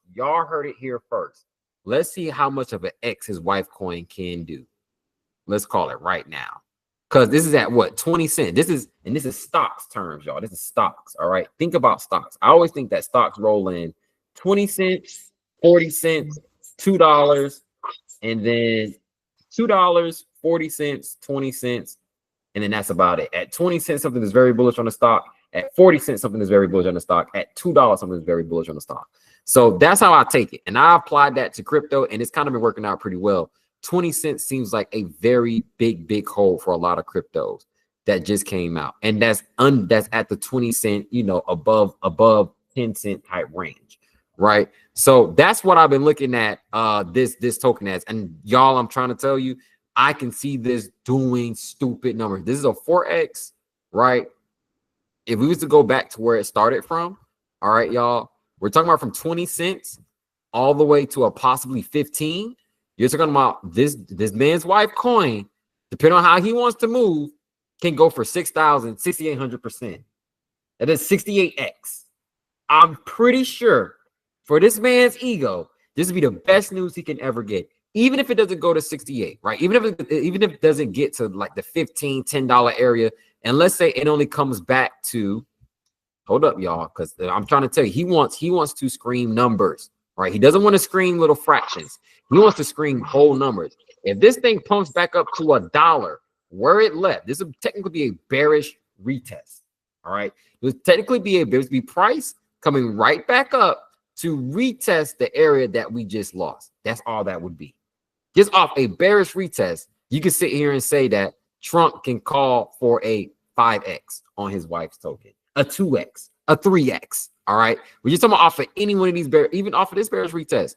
You're talking about his wife's token went up 60% because of the bill that he just passed. I'm trying to tell you, man. I'm just trying to tell you how these dudes use simple trading analysis and form it into beneficial news for their ego. I'm just saying. So 20 cents to 58 cents is not abnormal to me. That's 100. That is a 2x awaiting on Melania token. Not financial advice. I'm just saying I wouldn't sleep on Melania if I was. Aptos always 450. We talked about it down here, and it's actually starting to pump. It didn't hit our stop loss yet since we've talked about our investment on Aptos. It's still been holding pretty strong. It's been a long, I mean, we got the pump, right? When we talked about it, we got the initial pump. But after that pump, like after what was that, about 2-3 weeks ago, or about 2 weeks ago when we posted this trade, we got the pump. No. We posted it back here. We got the dump first, then we got the pump, then we got the dump again. Still didn't stop us out. So let's just hold on to that and let's enjoy some profits. DCA moment. Hey, wouldn't be mad at you if you did decide to do that right now, because I do like this falling wedge. I do like this cup and handle to the upside. Or I do like the Aptos to continue to get up to that $5 range. If I was to call a price target, it's just off this cup and handle move right here. We're talking about Aptos has a measured move target back up to our first measured move target at $5.96. So whatever we seen back here, whatever I charted out back here, it is still in effect right here as of today, based off of this cup and handle projection. All right. So just letting you know that we got another additional, if you was to even grab it right now at $4.50 to take it all the way up to $5, about $5.95, that's a 30% move. That is a sexy ass trade. I'm sorry. Can't do snappy. I know what I'm doing. I know what I'm doing with this survey payment tomorrow. I am buying some Aptos. I am bidding more on my Aptos tomorrow. So meanwhile, we talked about it. It did an enormous surge. Griffin is one of the sleeper pumps that I have in my bag currently right now. I like Griffin. I first played Griffin and I made a good decent let's say about, I caught this first pump back here, and what was this, like probably like a little bit after, what was that, like Easter? I probably caught this pump. So somewhere, what date is Easter? I don't know, but I caught it somewhere right here, but I sold it at this top. I didn't catch this next pump. I missed it, but I did definitely made a good amount of gains. It did 174%. I made about, this is like one of my only like 1300% trades along with Zerebro. This is the only, this was the other trade back then that showed me that I was a good trader. Zerebro definitely pumped, and I held this all the way to the top, all the way up here, and then I sold it off somewhere down here once I seen that the 618 Fibbo was not holding, and I seen that we created this kind of like slick cup and handle right here, like an inverted cup and handle, like inverted cup, and then the handle to the upside, and then we broke all the way down.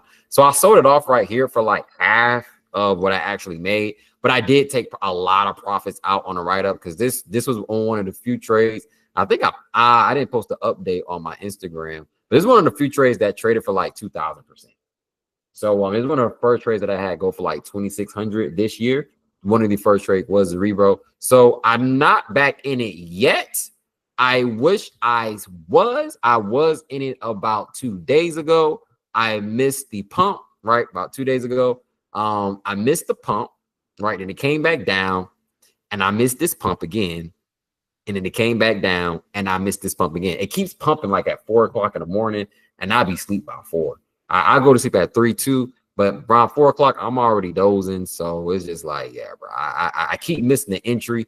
And I don't want to buy when it's high, but I know that at some point, this is going to now be the low. So I should just go and grab into it. Just trying to, relive those moments that we lived back here where we entered, right? All the way down here. We called it. It was a very nice bottom call. We called this nice, simple cup and handle that was supposed to run, and it ran. It ran. It did a big boy number.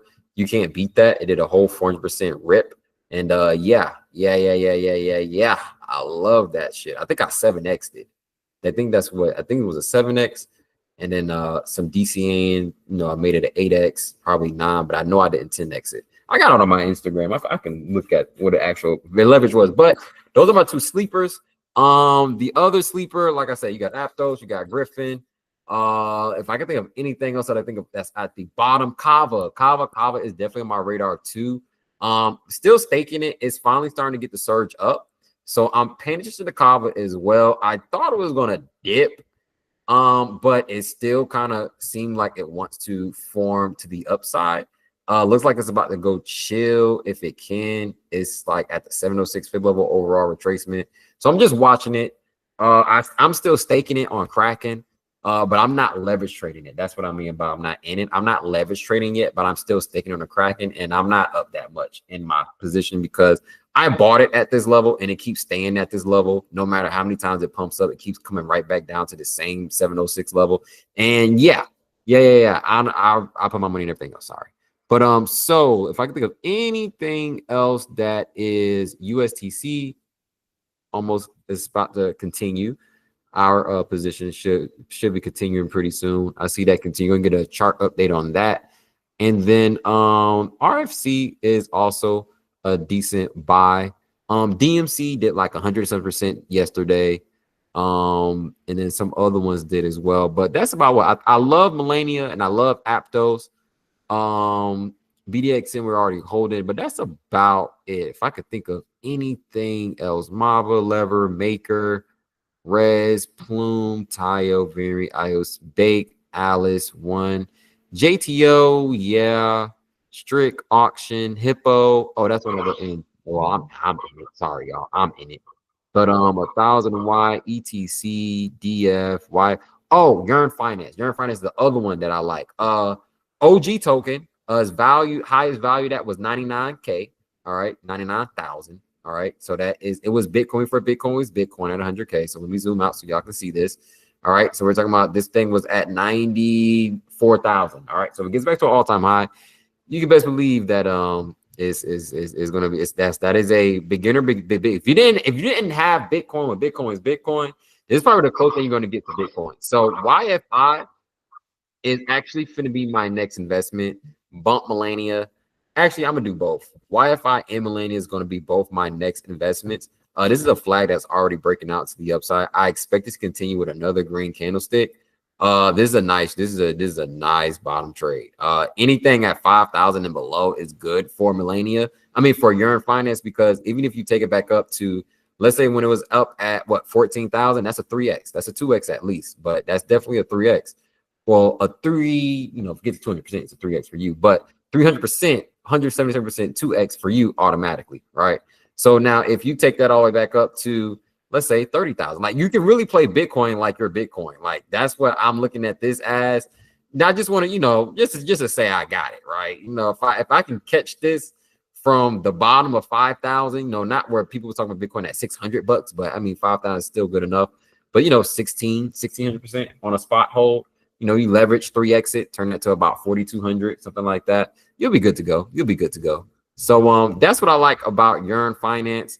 The other ones is Litecoin already moved. Algo was another sleeper that I was looking at earlier, and it did get the breakout and pump.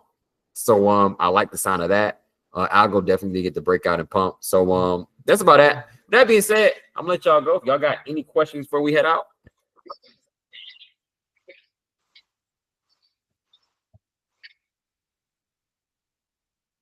All right. Well, if we don't, I'm gonna let y'all go and have a great night. I will see you all. Thank you, Mr. Larry. I will see you all in a couple of days. We'll be back here on Tuesday. Session should be streamed on YouTube, and I'll be home all day tomorrow. So if y'all need me, if y'all want me, if y'all want to talk, if y'all want me to go live and start charting up some tokens, just let me know. Y'all will definitely give me the motivation to do so. I'll be scared to go live in the Discord now. I didn't start off like that, but I'll be scared to go live in the Discord for some odd reason. I don't know why, but I'll be a little nervous. I guess because I don't want stock people to ask me stock questions like Ty and Yvonne and all them other people. I was like, I'm not trying to start out, but I'm so nice. So I'll be wanting to chart it out for him real quick. But then I get sucked into it. I'm like, this is a good ass play. It's like, but I supposed to be charting up meme coins, not stock tokens. So I'm gonna start going live more in the Discord, have some discourse with y'all. So we can still stay acquainted and we can get some live chart updates.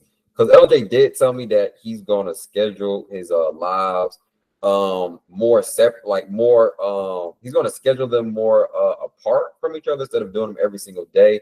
So that way I can get back in there in the morning time as well. I'll just check. How about Trump token? Oh yeah, let's look at that. But I'll just check with him to see when that is. But I think it's gonna be like Mondays and like Thursdays. I'll be going live, or Fridays in the morning. I'll probably be taking over that live shift that he's kind of let up. I don't know if he let it up though. Let's see. All right, there's 2 Trump tokens. So you got the Trump one on BitUnex that's like value like at 12 cents. And you got the actual Trump token that you can find on on Robinhood. And to be honest, I mean, that's an 886 fib level retracement, is it not? From the big boy dip, right? Full-fledged retracement. Yeah, that's some good consolidation around an 886 fib level. That looks pretty sexy. Let's pull up the RSI real quick. So we got some bullish divergence. Let's see, got to zoom in. We finally got some nice history with this. Take off the volume because we don't need it. Let's see what we got. We can't even measure back here. We got to measure right here. So we got, what is this? 2115, 2183. That's not divergence. Then we got 2516. That's not divergence. So we got to go to the 3-day. Let's look at the 3-day. See what we got. Can this one count? Okay, we can look at this one. So this one says 3354. 3413. So that's the nope, that's not divergence. Actually, that's not. This is 33 and this is 34. So that's a higher low. That's not divergent. So let's get this one. That's what, 38. And this one is 41. That's not divergence. Okay. So let's go to the daily time frame. So we got some divergence on the daily time frame. So let's see. We got some divergence right here. No, that's still the lowest point. No, right here. Nope. Okay, what about right here? This could, you know what I'm thinking about the Trump coin? Okay, we got 2 scenarios because we finally found where we can spot some divergence, but I don't like it. I don't like it at all. So let's talk about it real quick. So this is what I'm seeing. I'm seeing this double bottom, and I don't like it. I don't like that. It's bullish because if it's not a double bottom, it's a inverted cup and handle, and we don't like them. Rounded tops don't pay the bills, but the handle will get you straight. So let's see. We got this little handle forming. I will watch the pullback. That's what I would say about the Trump coin. We getting a bit of red so far with 1 hour into the new day. So might be some confirmed downtrends going on. So that's what I kind of see. I'm just a little skeptical of this rounded top. I do want to call double bottom, but there's just not enough divergence prior to this dip that says that we're not going to come lower, right? So that's why I'm leaving this cup and handle scenario as a option, because there's no bullish divergence, right? This is a lower low, right? Price made a lower low on the indicator as well. Then the next lower low is a lower low on price. Then we made another lower low on the indicator, and that was the only low, right? There's no other low that challenged that low on price, even on the indicator itself. So there's no bullish reversal divergence saying that we're supposed to be switching trends. So I can't really call it uptrend. All right, even from this low in this area compared with this low, there's not even no hidden continued bullish divergence. So I can't even say that we're going to continue to the upside. So even this pump to me is a little bit lackluster. It's actually just, to me, it's kind of like is really something that I wouldn't even look at, to be honest. I'm not gonna lie to you. I'll probably trade for 4%, 3% here and there, but putting a long term in, yeah, that'd be really risque for me. Just because I would have to bank on this being a double bottom, and it is hard to call it as a double bottom when there's no bullishness prior to that being a double bottom. Like even on this time frame, there's no bullish divergence. This is the low. That was just the low. This low to this low, compared to this low to this low is lower than this low on the RSI. So it's just like, y'all probably can't see it, but I can see it. But yeah, this low is just lower than the RSI. If I put the cursor right there, you can tell. It's making lower lows. It's in a downtrend. And there's nothing on the RSI saying that it's coming out of that downtrend. So with that being said, I'll just be real cautious with Trump coin. It does look bullish. It does look good for the upside so far. But just overall, yeah, I'll be more scared of this being an inverted cup and handle than it being a double bottom. But you can still play the double bottom to the upside. Just stop loss, definitely heavy. If I was looking at there's a lot of support that we can hold on to as we break through these levels. But if we can't get past the POC, we can't get back above $10. Yeah, 10, 15, 10, 20. Yeah, we got to get past this high right here. Bump this. We got to get above this. We got to get enough, haymakers to the upside to kind of land on this and kind of relax and chill, gather ourselves to, make another second move. I was this like just finna just sideways, pump itself all the way up into resistance and then reject that, and that rejection can be nasty. So yeah, Trump coin, it looks good for the immediate, short-term uptrend, but for the ultimate investment, I'm not feeling it. I'm not feeling what the charts are giving me right now. I'm just not feeling that. I'm not feeling it. I like what I see, but there's no bullish divergence on this chart, and that is so scary for me to trade with. There is with this double bottom. That's about it. But I wouldn't even know how to call that. Like price makes a double bottom and then indicator makes a lower low. No matter what the scenario is, it can be bearish. Can it be bullish too? Can it be bearish and bullish? Let me see. I never even tried to read the bearish side when it came to the double bottom for price action on the bear side. So let's see. When price makes a lower low or V bottom, an indicator must make a higher low. So that's what it's saying. It's saying that the indicator must make a higher low. And when actuality, the indicator did not make a higher low. It actually made a lower low. So if this is a double bottom, the indicator made a lower low because this is the bottom right here. And this is the bottom for the next bottom. So the indicator made a lower low. It didn't make a higher low.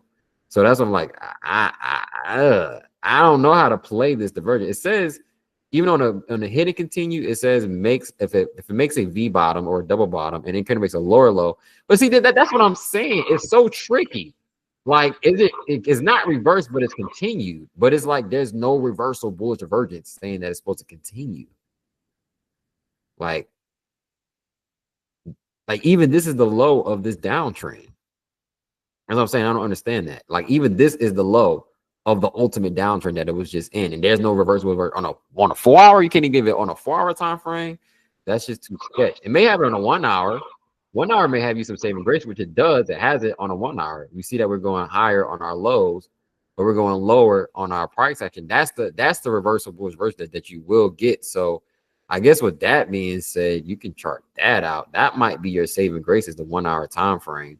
But that's just kind of embarrassing that you got to rely on an hour time frame to catch a reversal in the pattern. I wouldn't take that. I not financial advice, but I would steer away from it. I would not leverage trade that. I will spot trade it, but I will not leverage trade it because I'll just be a little bit skeptical on the fact that price can make a lower low, which means that my stop loss has a higher probability of being hit.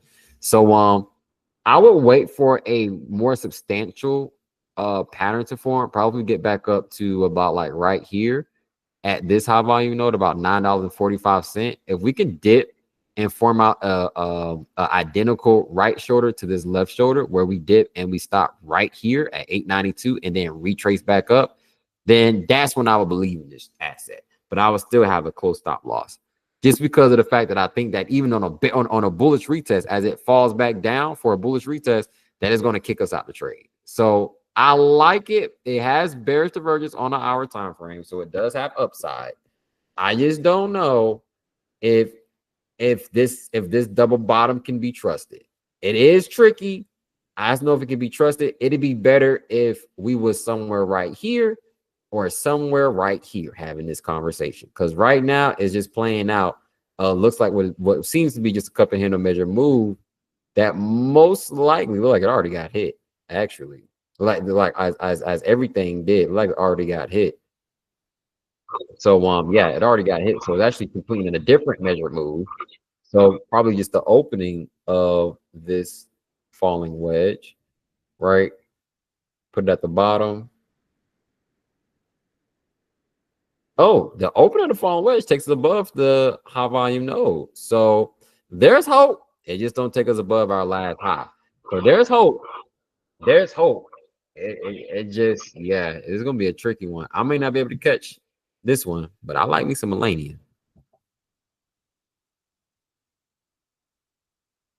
All right, we got any more, y'all? Any more before we hop off? Oh, look at Shell. Shell is pumping. Let's go, baby. Let's go, baby. We called that. Yeah, we called that. Let's go. Let's go. Let's get it. Finna go right up to the 21% target. What is ringing? Cerebro is ringing. Okay, Cerebro is fighting with the POC right now. Let's put it above the POC, and let's put this at the next volume node, just in case I am able to get into it.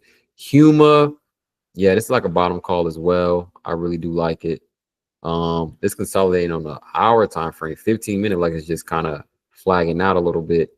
But you can't really see it's small candlesticks. But yeah, I like it because it got this nice little cup, nice little handle to the downside, breakout, bullish retest. Let's keep going. Right into resistance. Let's break through that. So Huma Soph was a trade I was in. So it's probably going towards profit, or it already hit profit. But yeah, that's like what it just did. Yeah, it did. Yeah, it went right into it. 886 retracement from a cup and handle. So that's in motion. And yeah, I guess that's all I'm getting. So let me delete. So this is the one that's keep rings into my ear. Delete that off because I'm not in it. There's no need for me to keep hearing about it. And then Huma's one I am still interested in. Math is also one that I'm still interested in. So it looks like it's already pumping. So hey, bottom, can't catch that bottom because it's already in the middle of the bottom pump. So yeah, we're gonna let that just have its way. Miss that one. And then that's about it. So yeah, so it's okay. I just kept getting ring from the same ones. BDXN ring too. That is down 1% for the daily candle so far. So we'll let that ride, y'all.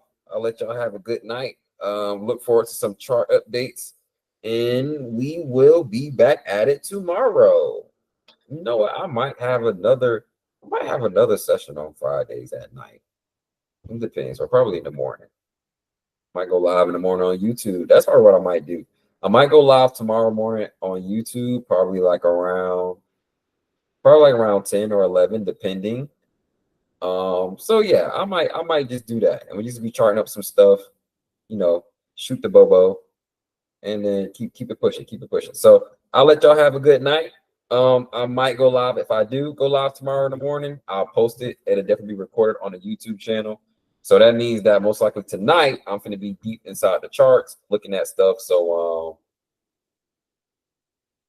okay, cool beans. So yeah, I will see you all later. Y'all have a great night. And those on YouTube, sorry I wasn't able to check the chat today. I'm headed over there now. And awesome. Oh, I'm just not over there, but yes. Okay, cool. Roger that. All right, awesome. So y'all have a great night.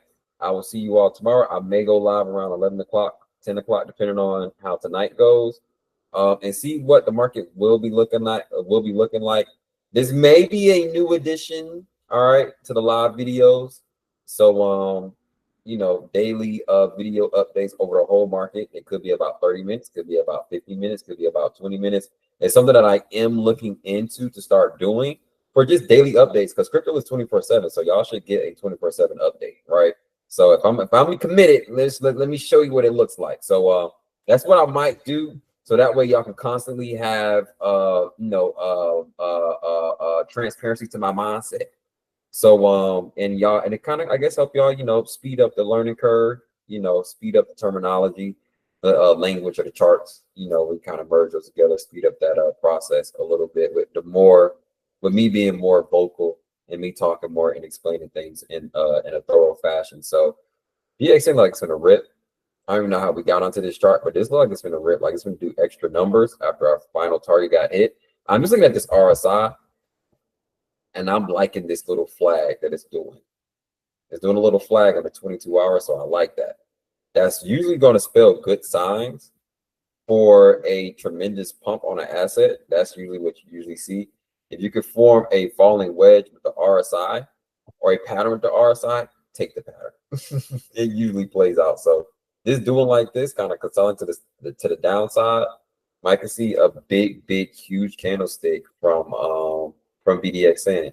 So we could be stretching all the way right back up here, turning this 50% trade to a decent, I don't even know if I can click on this real quick, or I can, to a good 115% trade, right up to a certain another level of resistance. All right, we're at this resistance, right? Hopefully we can swap that to support after breaking it, and then we can fight through this one, and get up to this one. All right. So BDXN may continue. That's what it looks like. Let's see what long-term hope pays off. And like I said, if I do go live tomorrow, I will post it to the group Discord. And I'll give y'all probably like a good 30-minute heads up before I do. So I'll see you all then. If y'all do got questions, let me know. If y'all do got inquiries about a chart or anything, let me know. And if y'all need me, let me know. So with that being said, we'll end the charts. And we'll prep for what's to come. Are we gonna dump? Are we gonna pump? Simple as that. Simple as that. So I'll let y'all enjoy y'all night. Thank y'all for sharing your precious asset with me. It was your time. And we will see you all later. Later. Go to sleep. I'm the only one obligated to not get no sleep. All right. Y'all sit here and y'all pay me to stay up all night. So get some rest. Come back ready to rock and roll. All right. If I'm up and live, you be up and live. Let's go. All right, let's go. No, for real, get some sleep, y'all. Because if this is really alt season, you're gonna need to sleep now. All right. You may not get to sleep later, especially if I'm not sleeping. Y'all trying to catch some plays. But I'll let y'all go. I love y'all. Hey, I really do appreciate y'all always hanging out with me. And let's get it going. Let's get it going.